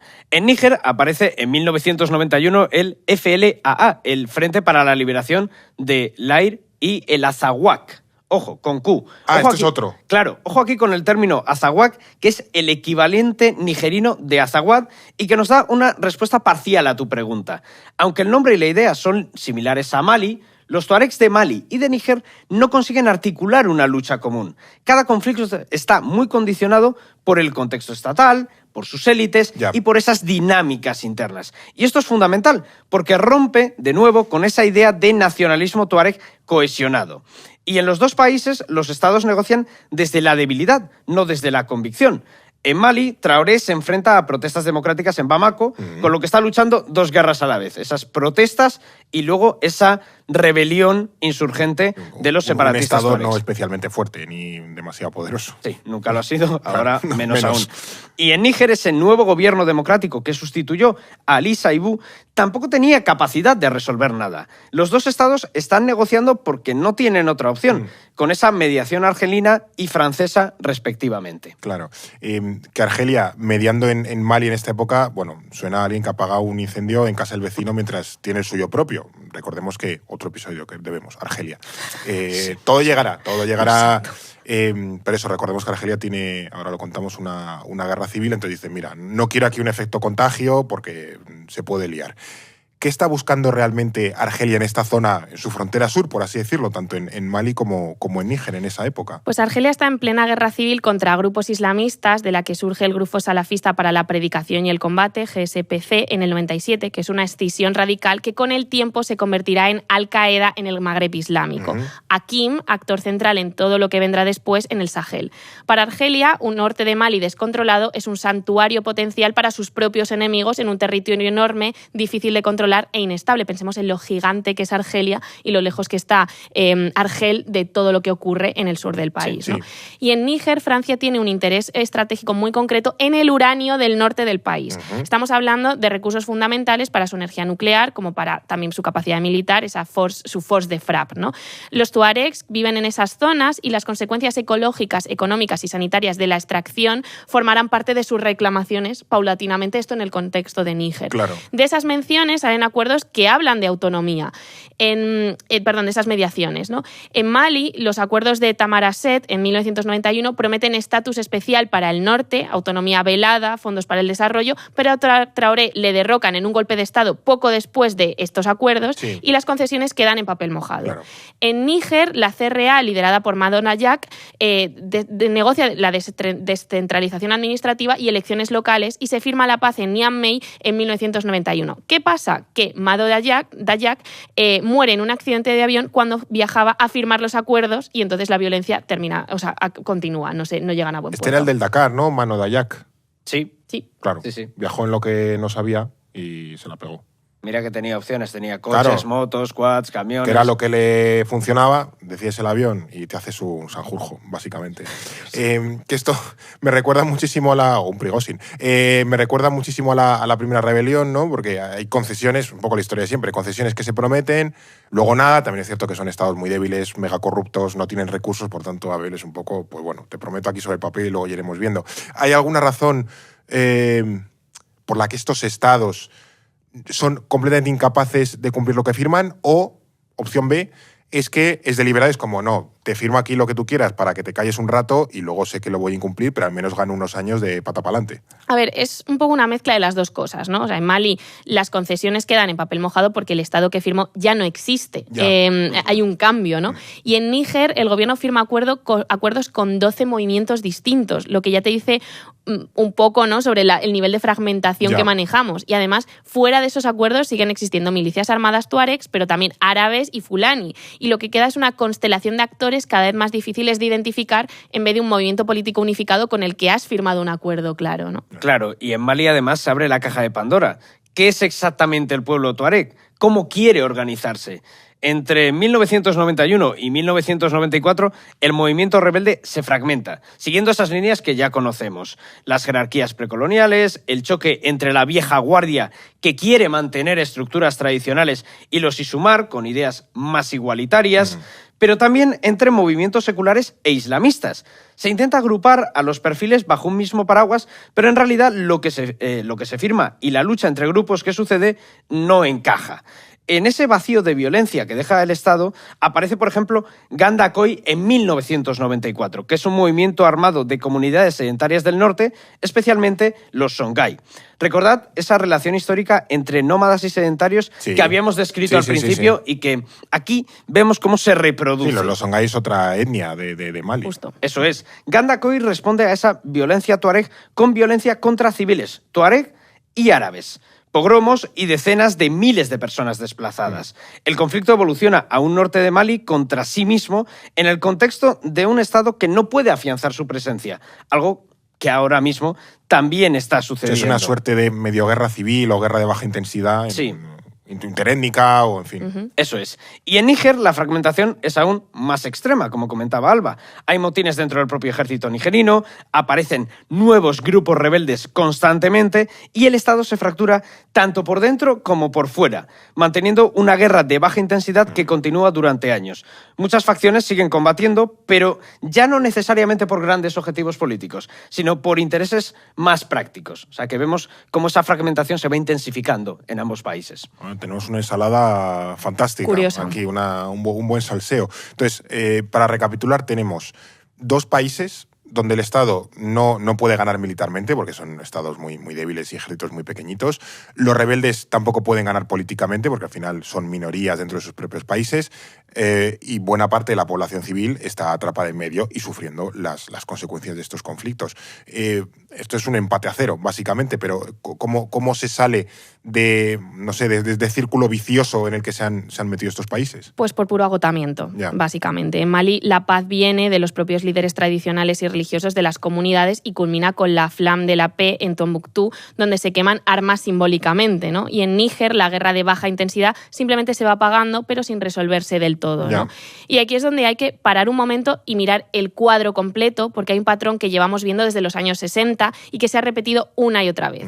Los tuaregs protestan, el Estado reprime, la represión radicaliza a más gente de la que aplaca, el conflicto escala, el Estado negocia y promete cosas que no quiere o no puede cumplir y el conflicto se congela hasta la próxima vez. Lo vimos en la rebelión de 63 y los años siguientes y lo acabamos de ver en los 90 y lo volveremos a ver en el futuro. Claro, el problema de fondo es que tanto Mali como Níger son estados construidos sobre una contradicción, o bueno, muchas contradicciones, pero una especialmente, que tienen que integrar en una estructura estatal centralizada a un pueblo cuya identidad, economía, cultura y forma de entender el territorio es fundamentalmente incompatible con esa estructura del Estado-nación que bebe de esa herencia occidental. Claro. Y mientras ese problema sigue sin resolverse, porque es prácticamente irresoluble, algo más está cambiando en la naturaleza del propio conflicto. La ideología no desaparece, pero cada vez más actores participan por razones prácticas. Control de rutas, recursos, poder local, y ese conflicto se empieza a economizar, digamos. Esa dinámica, combinada con la llegada del yihadismo al Sahel, hace que cuando el conflicto se descongele de nuevo en ese año 2012, sea irreconocible comparado con lo que hemos visto hasta ahora. Vale. Entonces, aquí venimos de unos 90 que son complicados. ¿Qué es lo que cambia? Porque estos cambios que ha mencionado David creo que son bastante interesantes y que nos explican mucho el presente. ¿Qué ocurre cuando entramos en el nuevo siglo? Porque aquí, de nuevo, en 2001 se nos viene, además, por ejemplo, lo recordamos, ya hay cierta actividad yihadista y se viene la guerra contra el terror de Estados Unidos tras los atentados del 11S. Sí, pero aquí hay que entender qué está pasando dentro de Mali y de Níger, ¿no? Porque hay un cambio real. Sí. Esta descentralización firmada empieza a dar sus frutos, porque por primera vez hay tuaregs en política, alcaldes, funcionarios, cierta integración institucional que no habíamos visto antes. Pero al mismo tiempo las armas que quedaron de las rebeliones se normalizan. Y de ahí sale el concepto que define este momento y que usaron los propios locales, Demokalasai, que es democracia más Kalashnikov. Desarrolló la bandera de Mozambique. Un poco sí. Es básicamente es ese un poco concepto. esa idea. Sí. Tienen elecciones y burocracia, pero también saqueos, milicias y violencia intertribal. Es decir, la democracia y la violencia conviven, aunque parezca contradictorio. Joder. Y aquí también tenemos otro elemento, que es que el Sáhara se globaliza. Sí. Las rutas históricas se reactivan dentro de una economía global de turismo, migración hacia Europa y contrabando a gran escala.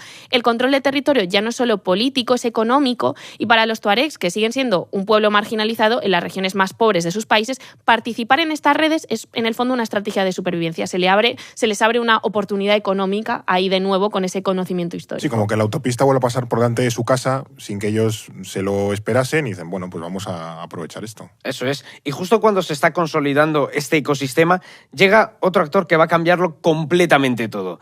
El GSPC, que era ese grupo terrorista islámico radical que venía de la guerra civil argelina, no sé si os acordáis, se instala en el norte de Mali y se mueve por el Sáhara usando exactamente las mismas ventajas que los tuaregs: movilidad, conocimiento del terreno y redes locales.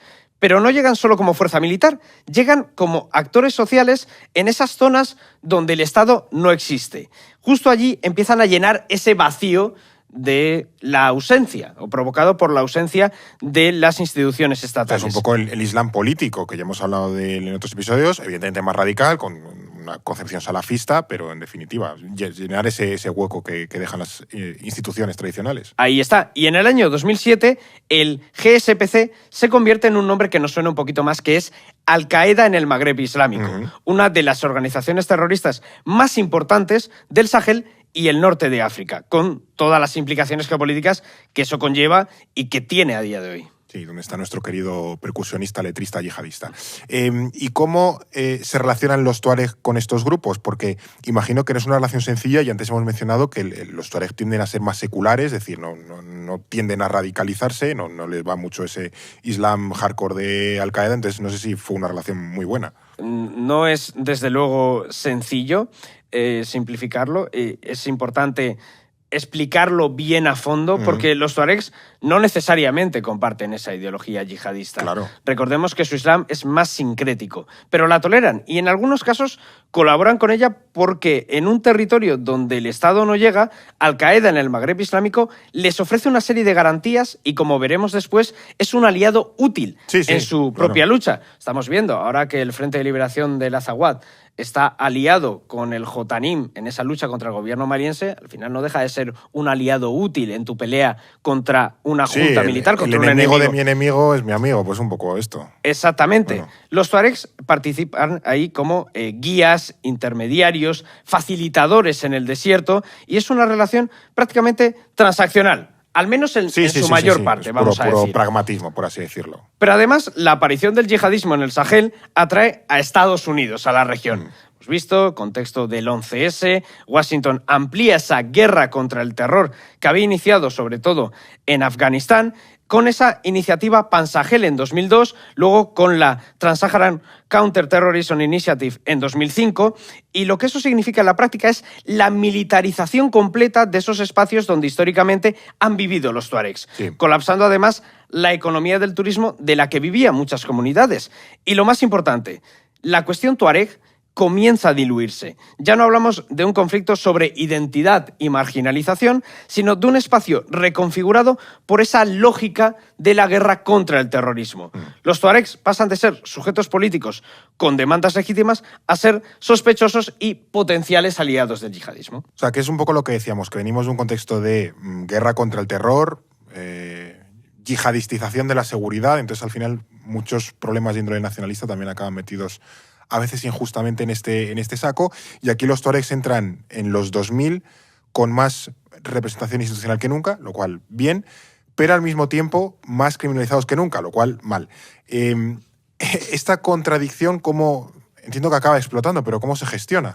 A ver, pues explota exactamente como cabría esperar en otra rebelión tuareg. Meme de I sit, here we go again. Here we go again, pero una rebelión distinta de las anteriores, ¿no? En Mali surge la ADC, que es la Alianza Democrática por el Cambio, y en Níger el MNJ, que es el Movimiento Nigerino por la Justicia. Como vemos, siempre se están dando situaciones paralelas en todos estos países en torno a los tuareg, ¿no? Por eso es complejo hablar de todo esto. Rollo Mali, la alegría ya viene. Están así, es así. Esos son los 2000 en Mali y Níger. Pero no esperaba que fueses a salir por cantar la canción. Vaya giro, ¿eh? Joder. Esa canción no ganó Grammy, ¿eh? No, esa canción no. Este mazo, pero Este mazo. Yo que había conseguido desde el episodio de Chile no volver a tenerla, a que se me pegase, y ahora voy a estar cantándola todo el rato otra vez. Además le puedes meter muchos países que sean así bisílabos, te entran todos. Papúa Nueva Guinea no. Claro. Pero Mali, Níger, todos esos, Zambia. Vale, genial. La verdad que cualquier oyente puede usar la canción con un país eso, más o menos bisílabo. Malta, esas cosas. Ahora vamos a ponernos a decir países con dos sílabas. Eslovaquia no valdría, pero Suecia sí. Ay, Dios, de verdad. Yo lo dejo. Esto es gratis. Esta dosis es gratis. Es que no puedo más yo con esta gente. Ay, Dios. Bueno, pues eso, que en Mali surge la ADC y en Níger el MNJ, pero ya no estamos ante un proyecto político claro, ¿no? O sea, las reivindicaciones son bastante vagas, ellos quieren desarrollo, integración, recursos. Entonces, el proyecto político se diluye como consecuencia de todo lo que acabamos de describir, ¿no? La democalasi, la economización del conflicto, la criminalización. Y hay otra razón, que es la descentralización, que esta descentralización funcionó parcialmente, ¿no? Algunos líderes se integraron en el sistema, otros no, y eso fracturó el potencial movimiento nacionalista tuareg desde dentro, algo que se mantiene hoy con grupos tuaregs que luchan de parte del Estado maliense y otros que luchan en contra, ¿no? Claro, que esto no había pasado antes, entiendo, claro. No había pasado de manera tan evidente. Eso es, y esto es el resultado lógico de décadas de fragmentación. En Mali, la ADC surge como reacción de élites militares tuaregs que se sienten marginadas frente a otras cooptadas por el Estado. Y en Níger, el MNJ gira en torno al uranio. ¿Quién controla las zonas de extracción? ¿Quién negocia con las multinacionales? Es decir, cada grupo opera con su propia agenda. Claro. La violencia se vuelve más impredecible y menos negociable, porque no hay un interlocutor con autoridad real para sentarse a una mesa y comprometerse a algo. Y la población civil pues queda atrapada entre facciones que no la representan. Las rebeliones se van apagando en 2010 y en 2009 porque se agotan, se renuevan acuerdos ya incumplidos antes, y en Níger hay un gesto bastante simbólico, que es que en el año 2011 sale elegido Brigui Rafini como primer ministro. Es el primer tuareg que ocupa ese cargo. O sea, Pues llega un el salto primer grande. ministro, un tuareg. O sea, es que esto Eso es es, importante. Ya. En Mali no hay ningún gesto No, equivalente. Y así llegamos a ese umbral del año 2011 con un panorama que en retrospectiva era una bomba de relojería. Tienes un norte de Mali lleno de armas, grupos armados fragmentados, rutas de contrabando activas, Al-Qaeda en el Magreb Islámico moviéndose por el territorio y estados débiles. Lo único que faltaba era una chispa que llega con esas revueltas árabes del año 2011. Claro, es que eso genera un incendio muy importante y luego veremos otra revuelta en Mali, que ya hemos contado aquí en otros episodios, pero aquí vamos a analizarlo desde la perspectiva tuareg. Pero antes, uno de los momentos más esperados en los episodios, y este va a ser, me atrevo a decir, antológico. Dios, es que no estoy preparada. Viene la sección de testimonios. Testimonios. Es que aquí tengo una carta que nos ha llegado desde Australia. Es importante porque, ya digo, es de los... O sea, cuando hemos pedido regalos horteras espantosos... Hostia, yo creo que este es esto gana, ¿eh? Esto ya gana. Si no es top 1... Es top 1, claramente De es top momento 1. sí, le podemos colocar como top 1. Es una carta larga, es verdad que con un interlineado bastante generoso, pero bueno, nos la escribe Goyo, ¿vale? Para que lo sepáis, que además también he hablado con él por correo, porque quiso asegurarse, con muy buen criterio, de que el regalo llegase en condiciones como merece. Nos dice, esto es fecha en diciembre del 25, ya ha tardado. Os escribo desde Wilson's Promontory National Park, en el estado de Victoria, Australia. Nos escuchan desde las antípodas. Sí. Mejor tarda más en llegar la onda, pero nos escuchan. Para felicitaros por el podcast. Si queréis encontrarme en el mapa y ponerle una chincheta, haced zoom en el lugar más al sur de todo el territorio continental australiano. Ahí estoy. Vamos a ir buscando nuestro Mercator. Me llamo Goyo y llevo ya 13 años viviendo en este extraordinario país. Trabajo en este parque nacional como Park Ranger. Fíjate. Rollo cocodrilo dandy. Ya, un poco sí, ¿eh? ¿Cómo suena, eh? Park Rangers. O sea, Park nos Ranger. están escuchando mientras están ahí con todos los bichos, Sí. todo el bicherío australiano que es una cosa que da bastante miedo, la verdad. Park Ranger yo vi también Chuck Norris en que era Walker, la serie aquella. Bueno, no nos desviemos porque esto es muy importante. En mi día a día hago un poquito de todo, desde erradicar especies exóticas invasoras, zorros, ciervos y conejos, y patrullar espacios marinos protegidos, a desbrozar caminos y senderos y luchar contra incendios forestales, que nos traen los incendios del copón, ¿eh?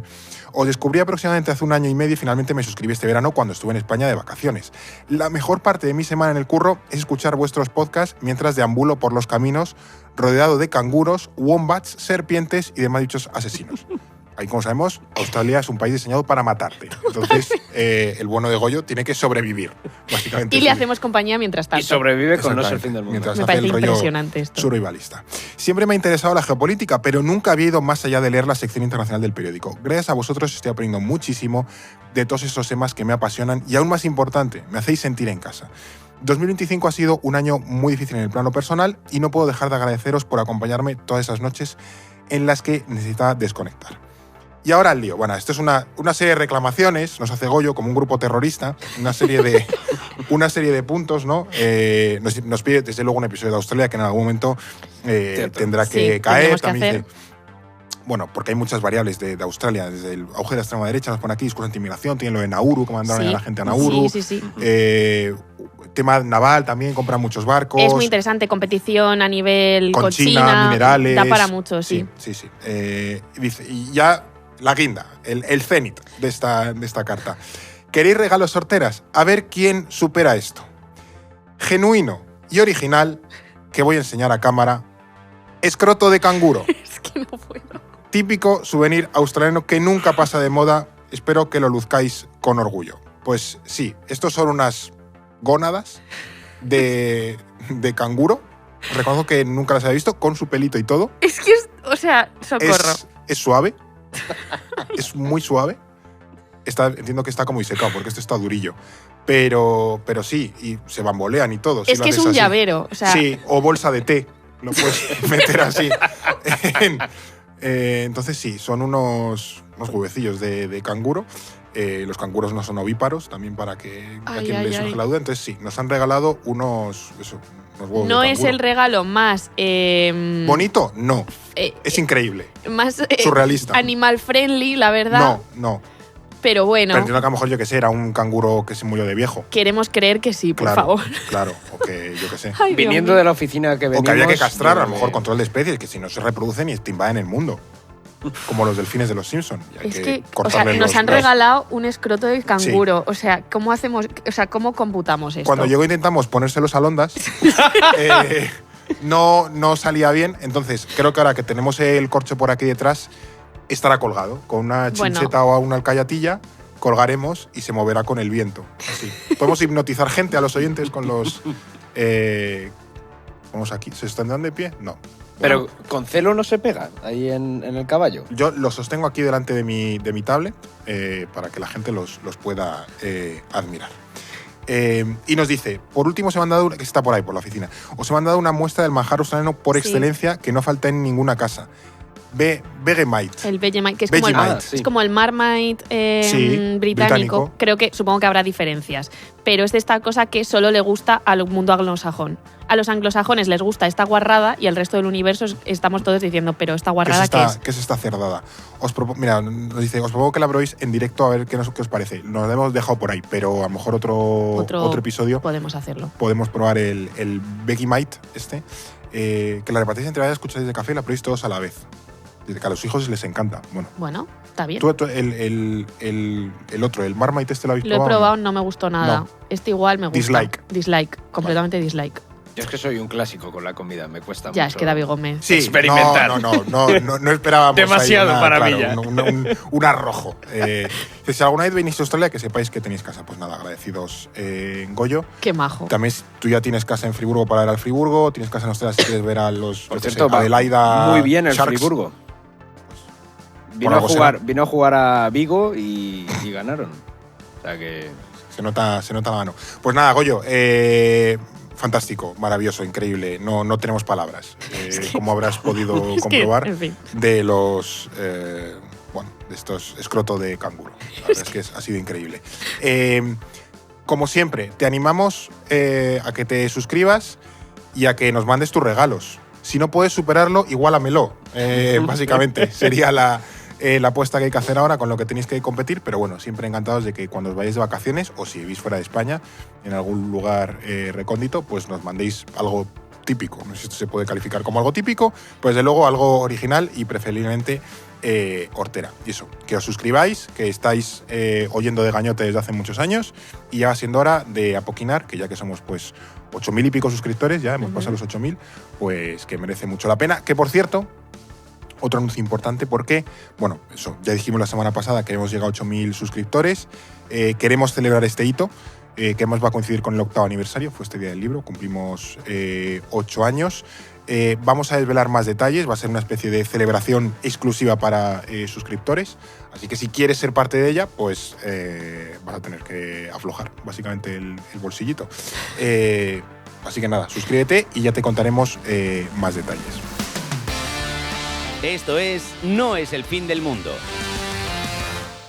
Vamos a volver con los Tuareg.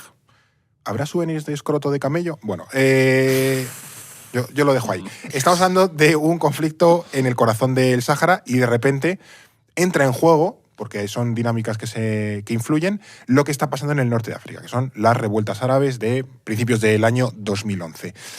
¿Cómo llega esta onda expansiva hasta los Tuareg? ¿Cuál es un poco el punto de conexión? Porque las revueltas árabes del año 2011 derriban a Gaddafi, que habíamos mencionado antes, y con él colapsa lo que quedaba de esa relación entre Libia y los tuaregs.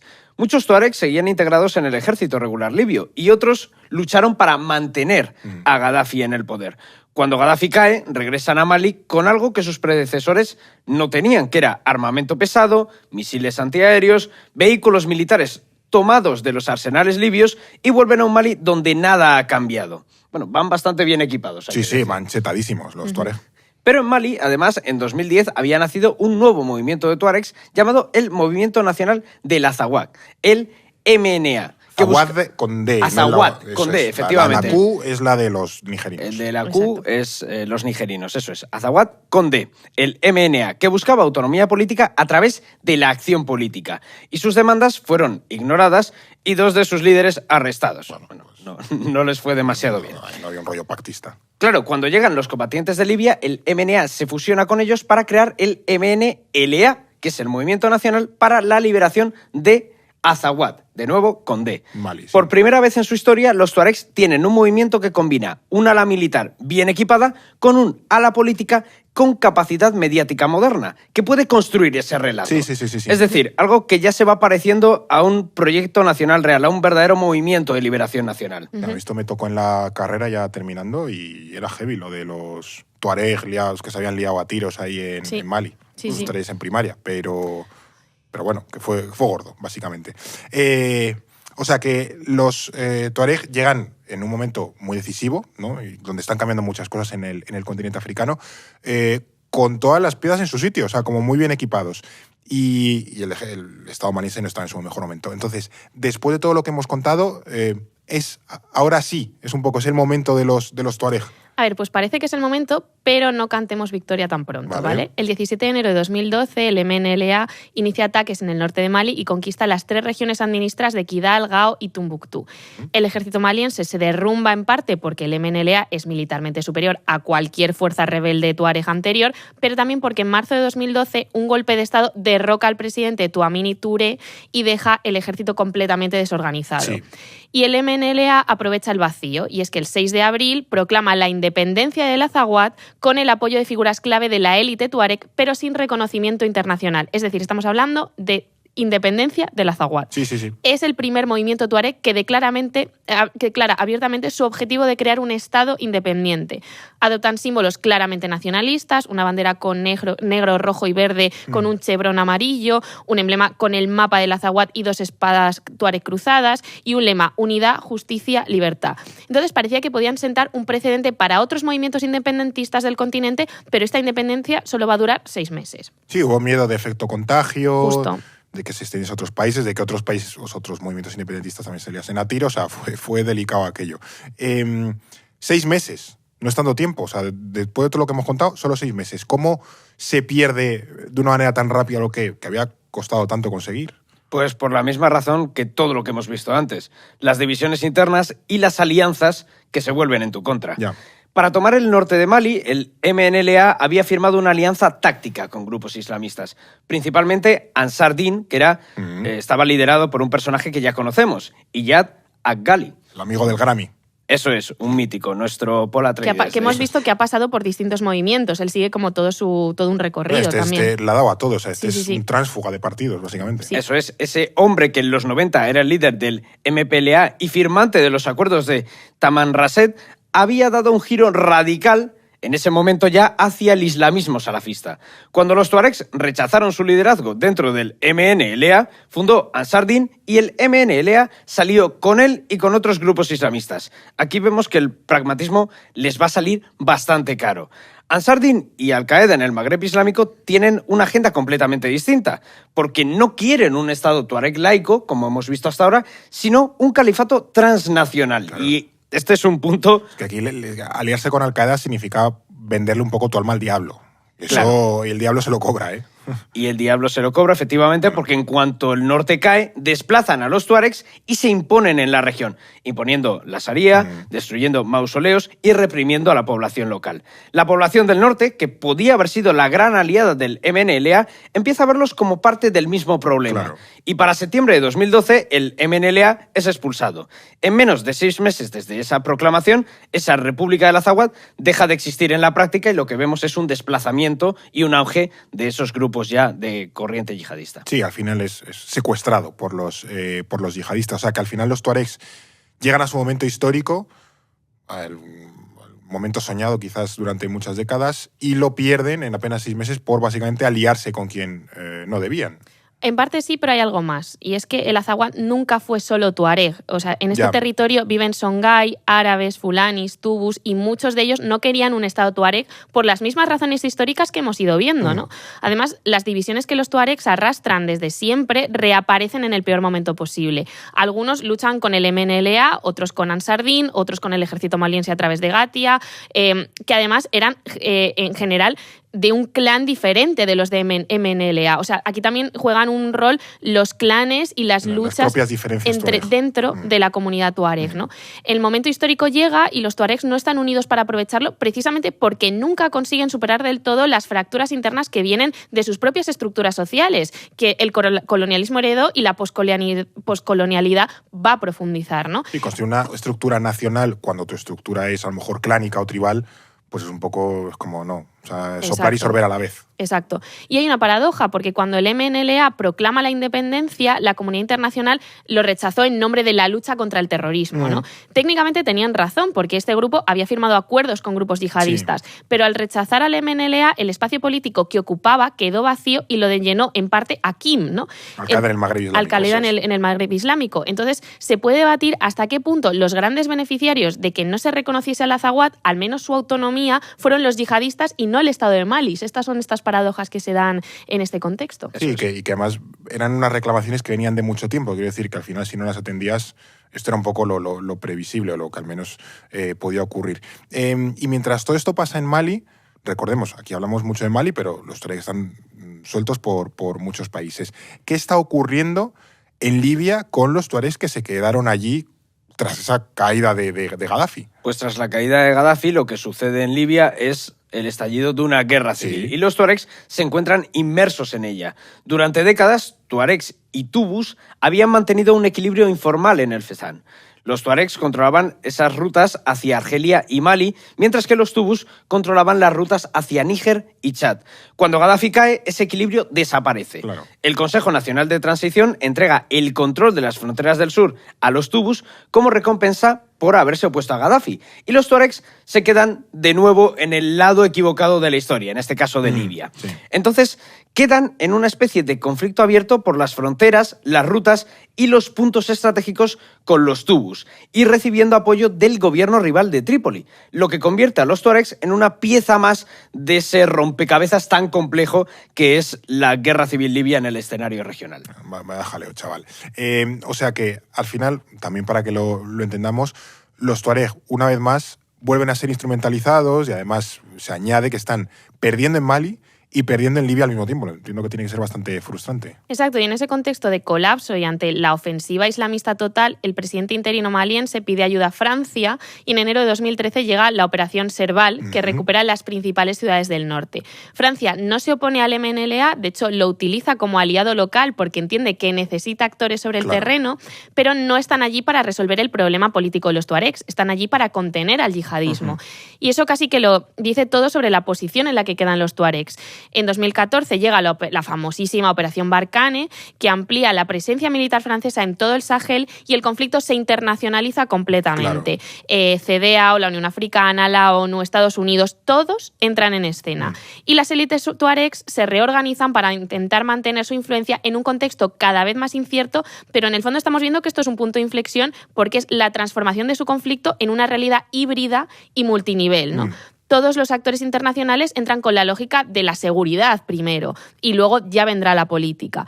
Las demandas de los tuaregs, que llevan décadas siendo ignoradas por Mali y Níger, ahora quedan completamente enterrados bajo capas de geopolítica internacional y ellos parece que van a pasar a ser una pieza en el tablero al que ya realmente no controlan, ¿no? Ellos simplemente son algo más que se mueven Francia y todos los actores involucrados. Sí, que a lo mejor no tienen mucho más valor más allá de eso, de mantener el orden en las zonas donde eres mayoría y demás. Como, bueno, pues ya está, ¿sabes? No sé si, claro, tú ya lo has avanzado, pero no sé si hay algún intento de resolver un poco el conflicto político de fondo, porque si no es como que esas brasas no las terminas de apagar o de arreglar, lo mantienes un poco esperando hasta que se vuelvan a reactivar, que quizás es un poco lo que ha pasado ahora. Pues mira, en el año 2015 se firman los acuerdos de Argel entre el gobierno maliense y los principales actores armados del norte. Hay un intento real de solucionar esto. Y sobre el papel son acuerdos bastante ambiciosos. Pretendían mantener la integridad territorial, pero reconociendo las particularidades del norte, reformas en gobernanza, seguridad y desarrollo económico. Bueno, De primeras, bien, suena, no está suena mal, bien. suena sí, bien. sí, sí, sí. En la práctica, a principios de 2020, apenas había implementado una cuarta parte de lo pactado e incluso tras la firma, la violencia no cesó. Ya. De hecho, te diré que me parece bastante una cuarta parte de lo pactado teniendo en cuenta el contenido Para del los texto. precedentes que había, sí. Eso es. Y aquí vemos el mismo ciclo que se repite desde los años 60. El problema no son los acuerdos, sino que el modelo de Estado que heredaron del colonialismo sigue sin tener esas herramientas para integrar a los tuareg sin destruir su modo de vida. Ya. Pero hay algo que sí ha cambiado con respecto a esos años 60. Y es que el yihadismo ya no es solo un actor externo que algunos tuaregs toleraban por pragmatismo, sino que en algunos sectores ya ha echado raíces. Claro. Y ahí tenemos el caso de Iyad Ag-Ghali, que simboliza mejor que nadie este proceso. Ese hombre que en los 90 firmaba acuerdos de paz pidiendo autonomía para los tuaregs, ahora lidera uno de los grupos yihadistas más importantes del Sahel. Y esa trayectoria, hay que decir que no representa a todos los tuaregs, ni muchísimo menos, claro. pero sí a una parte importante. Y es un reflejo de una lección muy valiosa, que décadas de marginalización y de conflictos sin salida pueden crear las condiciones para que el yihadismo arraigue en estos territorios. Sí, esto me recuerda mucho a Boko Haram, Justo. Claro. que se vendía como, ¿es que son yihadistas? No, en realidad son, en buena medida, pescadores del lago Chad que ya no pueden vivir eso porque se ha desecado por el cambio climático, agricultores que estaban por allí, gente de las aldeas que ya no tiene que comer, y dice, bueno, que esta gente me da algo por lo que luchar y comida y techo, pues venga, pues adelante, pues Boko Haram, ¿sabes? Claro, y que se dan las condiciones para incluso para una mayor radicalización, ¿no? Claro. O sea, es que en ese sentimiento de vulnerabilidad o de falta de salidas es donde arraigan, es lo que decís, es donde arraigan precisamente más fuerte o con más potencia estas ideas. Bueno, y que recordemos que los grupos yihadistas, por muy bandarras que sean, también apelan o aspiran a generar cierto estado paralelo de Sí. una mínima seguridad, educación, cierta sanidad y demás, que en contextos tan precarios, pues a veces un poco, joder, pues esta gente me da lo que el Estado no me daba. Justo. Con todos los salvajes que son, ¿no? Pero claro, mucha gente se siente atraída hacia ellos y poco a poco entra un poco esa espiral o tendencia creciente hacia la radicalización islamista. Bien, entonces, hemos visto, pues estamos un poco en décadas de rebeliones y acuerdos fallidos, pero no sé ahora mismo en el tiempo reciente en qué punto están ahora mismo los tuaregs, porque ya hemos visto que tienen breves momentos de destello, pero luego se llevan un tortazo que les deja secos. Pues a ver, está en un momento crítico de su historia reciente porque parecía que estaban cerrando todos los espacios que les quedaban, pero los últimos acontecimientos cambian alguna cosa, ¿no? En Libia los tuaregs viven la versión silenciosa de la marginalización. La mayoría nunca obtuvo la ciudadanía libia, a pesar de llevar generaciones viviendo allí, Ya. porque esos sistemas de identificación exigían pruebas documentales que los nómadas no tenían, Claro. ¿no? Su forma de estar en el territorio era incompatible con esa lógica del Estado-nación. Y el resultado es la patridia, ¿no? Sin papeles no se puede acceder a sanidad, educación, empleo Sí. formal, etc. Y eso empuja a los jóvenes hacia las únicas salidas disponibles, que son el ejército, las milicias o las redes de contrabando. Los tuaregs son una pieza clave de esa cadena de seguridad regional, ¿no? En Mali empezamos porque los acuerdos de Argel de 2015, estos que mencionábamos, tenían un marco internacional que por primera vez, y esto es significativo, respaldaba de alguna forma a los tuaregs frente a esos estados. Pero el paradigma que establecen desaparece y se transforma una vez que llega la oleada de golpes de Estado en Mali, Burkina Faso y Níger entre 2020 y 2023, cambia por completo, y luego la ruptura con la MINUSMA y con Francia por su ineficiencia en la lucha contra el yihadismo y la entrada de nuevos aliados en materia de seguridad como Rusia y sus Africa Corps, los herederos de Wagner, Sí. que llegan con una lógica mucho más agresiva, transforman también ese contexto. Que en muy pocos años ha cambiado mucho la Sí, situación en sí, sí, sí. en el Sahel, desde que entré. En 10 años entra Francia y la ONU, a salir Francia y la ONU y entra Rusia. Y gobiernos no democráticos, pero bueno, hacían lo que podían, a dictaduras militares abiertas y una especie de, no contubernio, pero sí comandita entre Mali, Níger y Burkina Faso, que han hecho ahí una alianza para ayudarse mutuamente. Eso es. Esto es lo que estamos mencionando en Mali, que es la situación que tenemos más en el foco Sí, últimamente. sí, En Níger, la reacción de las élites tuaregs hicieron un llamamiento público a la moderación porque Níger tenía cierta integración real. Es verdad que imperfecta, de las élites tuaregs en el Estado. Bueno, ahí está ese primer ministro, que decir. Pues claro, pero hay cierta integración, exactamente. Sí. Es lo que algunos llaman una paz condicionada, que se sostiene mientras el Estado mantenga el diálogo y ofrezca perspectivas reales a las nuevas generaciones en un país que sigue siendo profundamente desigual. Claro. Pero que, bueno, que va más allá también de los tuaregs, es un problema endémico estructural, del Estado nigerino. En Mali, la junta militar rompe con esos acuerdos de Argel y con eso la distinción entre tuaregs y yihadistas lo que agrava esa escalada militar en el país. Para ellos, todo actor armado en el norte es terrorista, independientemente de si pertenece al Frente de Liberación del Azawad, si forma parte... expercusionista yihadista. Ahí está. Claro. Todo actor es terrorista y eso tiene consecuencias enormes para los tuaregs, porque de repente pasan de ser interlocutores dentro de un proceso de paz a ser directamente objetivos militares. Claro, ¿cuál es la respuesta tuareg a todo esto, ¿no? Pues reorganizarse. Y aquí se da el CSP-DPA, que era la coalición de grupos del norte que había sobrevivido al periodo post-2015 y que estaba unida por un nacionalismo tuareg secular, ¿no? Y esta organización, esta alianza, se transforma por necesidades organizativas a finales de 2024, es decir, antes de ayer, como quien dice, en el Frente de Liberación del Azawad, el FLA. Sus principales objetivos son la autodeterminación del Azawad, el control administrativo y político de ese territorio y el reconocimiento internacional. Abandonan definitivamente la lógica del acuerdo de paz y vuelven a la lógica de la liberación y de la lucha armada. Pero esta guerra es en cierta forma distinta porque los tuaregs luchan solo contra el Estado y contra sus aliados rusos, en una nueva capa de internacionalización del conflicto con denuncias de masacres de civiles multiplicándose. Claro. O sea, que los tuaregs están de nuevo en guerra abierta contra su Estado, Mali en este caso, y contra Rusia al mismo tiempo por la presencia internacional que tiene. No sé si...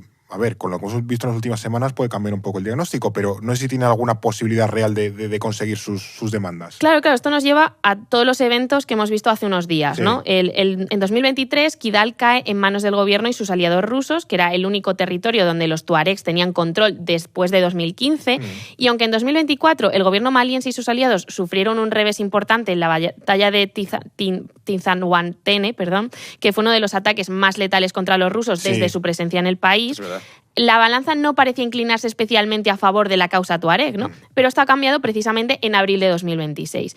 Hace unos días, el FLA y Jotanim, que es la unión que se hizo en 2017 entre Al-Qaeda en el Magreb Islámico, Ansar Din y otros dos grupos, liderada por Ghali, llevaron a cabo un ataque coordinado en ciudades clave en Mali. El FLA, concretamente, se hizo con el poder de la ciudad de Kidal, territorio simbólico para ellos, pero también estratégico para la lucha en el norte del país. Aquí recordemos, o sea, Jotanim es como de yihadistas. Sí, como justo. La digievolución de todos los yihadistas. Es la unión de zona. todos. Hemos mencionado un montón de grupos yihadistas que al final terminan confluyendo en Jotanim. Y el FLA es el Frente de Liberación del Azawad moderno, formado en los últimos años. Que aquí recordemos años. También, para que la gente se sitúe, que los, iba a decir azawadenses, los tuareg están en el norte, pero Jotanim ha ido penetrando hacia el sur.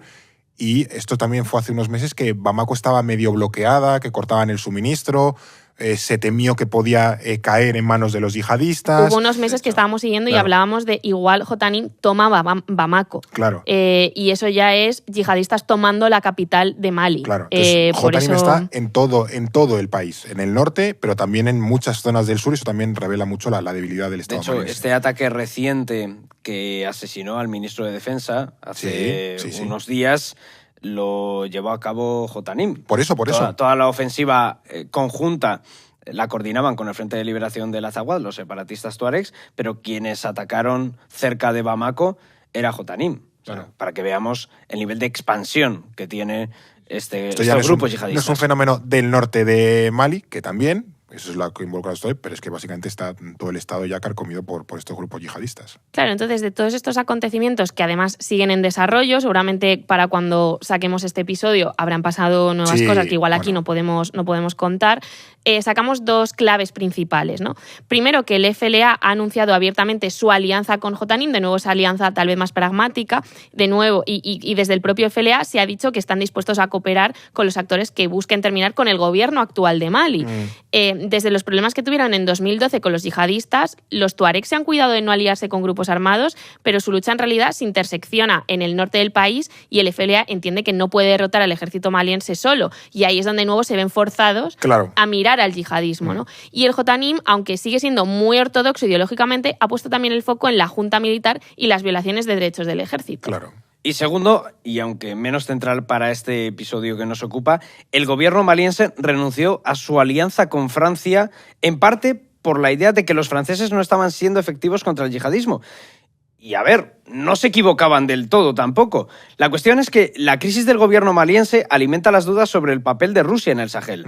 Moscú se presentaba a priori como un socio fiable que ofrecía seguridad a cambio de acceso a recursos. Pero también ha repetido los mismos errores que ya cometieron previamente los países occidentales en la región. Sí. Primero, el despliegue militar, inicialmente de unos 1.000 combatientes, era insuficiente y su enfoque excesivamente militarista obvia problemas como la marginación rural, conflictos étnicos o rivalidades locales que encima han contribuido a unificar a estos grupos armados, a estos grupos insurgentes, como el FLA y Jotanim, y a todos los opositores al gobierno. Además de todo, esta situación pone a la Junta Militar maliense en una posición todavía más complicada, como mencionaba Alba, con Bamako asediada y con una de las figuras clave del gobierno, ese ministro de Defensa, Sadio Camara, asesinado en este ataque. Habrá que ver en qué dirección se desarrollan los eventos en las próximas semanas y en los próximos meses y, sobre todo, qué papel va a desempeñar el Frente de Liberación del Azawad, cómo evoluciona esa alianza ya pública y explícita con Jotanim y la legitimidad de su causa en ese escenario. Que, por cierto, también es interesante ver cómo tanto Jotanim como el Frente de Liberación del Azawad han emprendido negociaciones con el Africa Corps y con Rusia, no solo para garantizar la retirada segura de Kidal de los combatientes del Africa Corps, sino también en un intento de ganar legitimidad, de presentarse como actores pragmáticos, salvando mucho las distancias con Hayat Tahrir al-Sham en Siria, porque no tienen ese poder, pero sí vemos cómo Jotanim intenta legitimarse ante la comunidad internacional o como un actor creíble y por lo menos reconocible como interlocutor. Claro, es que al final, de nuevo, han cambiado muchas cosas en el mundo. Ahora hablaremos de esto, ¿no? Porque, de nuevo, llevamos viendo en todo el episodio, ¿no?, cómo los tuaregs sobreviven a básicamente cualquier circunstancia internacional, aunque ahora estén un poco repitiendo el papel de 2012-2014. Han sobrevivido a la colonización, a la descolonización, a las sequías, al exilio, a chorrocientas rebeliones fracasadas, están sobreviviendo al yihadismo. No sé qué nos dice todo esto de quiénes son hoy los tuareg. Pues nos dice que son un pueblo que ha desarrollado una capacidad de adaptación extraordinaria, pero que esa adaptación tiene un coste enorme, ¿no? Claro. No les viene sin consecuencias. Cada generación ha tenido que reinventarse. Los pastores se convirtieron en guerreros, los guerreros en exiliados, los exiliados en combatientes, los combatientes en negociadores, los negociadores en insurgentes otra vez, ¿no? Entonces aquí vemos cómo la identidad tuareg ha sobrevivido porque es extraordinariamente flexible, pero no termina tampoco de asentarse como algo sólido. Claro, y lo que el presente nos muestra es que el problema estructural que ha generado toda esta presión sigue sin resolverse, especialmente en Mali. El Estado sigue sin tener herramientas y voluntad para integrar a los tuaregs, y mientras ese problema no se resuelva, este ciclo que hemos visto durante todo el episodio no se va a romper, van a cambiar las formas, los actores, pero el mal endémico que arrastran los tuaregs y Mali como Estado va a persistir. Y así es donde estamos. En Mali tenemos esa guerra abierta contra un Estado respaldado por Rusia, sin un marco de negociación. En Níger, una paz condicionada que depende de que el Estado siga cumpliendo su parte, cosa que es difícil por los recursos que tiene. No, que de momento poquito a poco ahí bueno. aguantan, bueno, a duras penas, pero bueno. De forma precaria, pero aguantan bastante mejor que Mali, desde luego. En Libia tenemos apátridas, pero con cierto poder de negociación. En Argelia vemos que los tuaregs están más integrados que en Mali o Níger, nunca han tenido una rebelión armada, pero siguen marginalizados económicamente y el Estado reprime los discursos sobre su situación. Sí. Y luego las comunidades tuareg en el norte de Burkina Faso, que es un actor que no hemos mencionado tanto en este episodio, son una minoría que vive en extrema pobreza, agravada por esa condición de víctimas colaterales del conflicto regional en el Sahel. Sí, aquí hemos hablado alguna vez que pasa con los yihadistas, pero puede pasar con los tuareg, que puede haber un efecto contagio. Es decir, si cae Mali o que Mali queda muy limitado por los yihadistas, se muevan luego a Níger, donde también hay tuareg, luego se muevan a Burkina Faso, donde me acabo de enterar que hay tuareg. Es decir, que todo puede seguir escalando o extendiéndose a nuevos países. Entonces, también un poco para ir cerrando, quizá a lo mejor en un futuro no demasiado lejano le tenemos que dedicar otro nuevo episodio a la situación en el Sahel, porque la cosa está complicada. Viendo todo el repaso que hemos hecho hoy, no sé hasta qué punto puede llegar a estabilizarse el Sahel occidental, sin resolver la cuestión tuareg, porque siempre están ahí como pidiendo cosas, creo que con cierto criterio, pero siempre están ahí como que nunca terminan de encajar realmente en las dinámicas que van sucediendo. Pues aquí la historia tuareg nos hace pensar que no, que cada acuerdo de paz generó un periodo de relativa calma que terminó con una nueva escalada, porque ninguno abordó esa pregunta de fondo, que es cómo se integra un pueblo nómada en un Estado moderno sin destruir lo que le da sentido. Y la independencia del Azawad, tal y como ha sido planteada, es probablemente inviable en el sistema internacional actual, pero eso no significa que no haya caminos. Podemos hablar de autonomía real, la descentralización, el reconocimiento de los derechos de las poblaciones nómadas. Hay opciones, lo que pasa es que no se terminan de asentar y de explorar, también por el propio contexto de conflictividad. Claro. Pero aquí, al final, lo más importante es que el Sahel no puede estabilizarse si no se resuelve la cuestión tuareg. No porque los tuaregs sean el único actor, que desde luego no lo son, sino porque más allá de su influencia, las condiciones que generan su conflicto son exactamente las mismas que alimentan el yihadismo, el crimen organizado y la fragilidad estatal. Por tanto, los tuareg son, en cierto modo, un reflejo de todas las dinámicas y los males que arrastra el Sahel durante décadas. Pues ahí queda un poco esa reflexión. Ya hemos visto que los tuareg se han quedado un poco en el limbo de los estados-nación, porque nunca han podido adaptarse. Tampoco es un sistema que esté bien diseñado para su modo de vida, su idiosincrasia, y pues se han quedado fuera de juego, y esas buenas gentes pues sobreviven un poco como buenamente pueden. Ya digo, veremos un poco cómo evoluciona esa relación, que creo que es también peligrosa con el tema del yihadismo, con Jotanim y toda esta gente, que ya digo, gente peligrosilla. A ver qué no le va a pasar la del 2014-2015. Pero bueno, estaremos un poco atentos.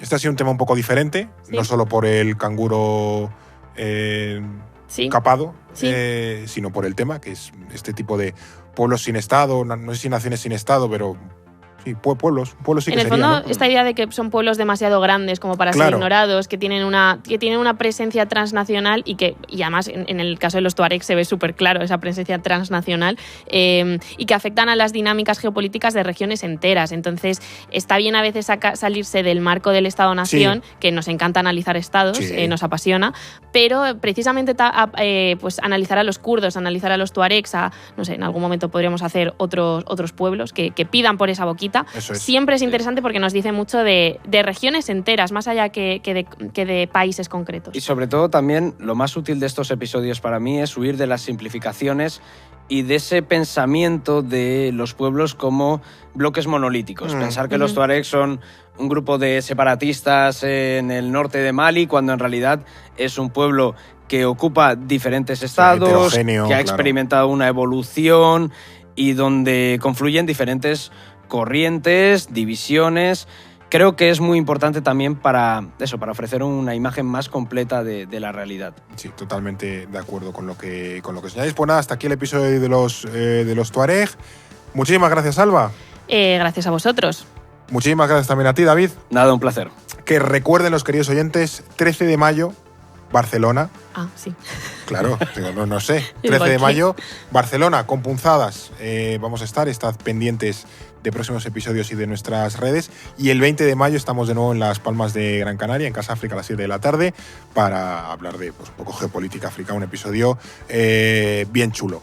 Y desde luego ya iremos hablando de Feria del Libro, presentaciones ya va a haber poquitas, pero bueno. Y que los suscriptores estén atentos. Que los suscriptores estén atentos, que vamos a tener novedades para esas buenas gentes. Pues nada, que muchísimas gracias por escucharnos en Spotify, en YouTube, en iVoox, en Apple, en Amazon. Siempre es un gusto teneros ahí. Y nos vemos aquí muy pronto, de vuelta en No es el fin del mundo. No es el fin del mundo, el podcast semanal del orden mundial, producido por The Voice Village. Dirección Eduardo Saldaña, conducido por Fernando Arancón y guión de David Gómez, Alba Leiva, Jara Monter, Blas Moreno, Eduardo Saldaña y Fernando Arancón. Producción ejecutiva Ricardo Villa, edición de sonido y sintonía original Pablo de Diego.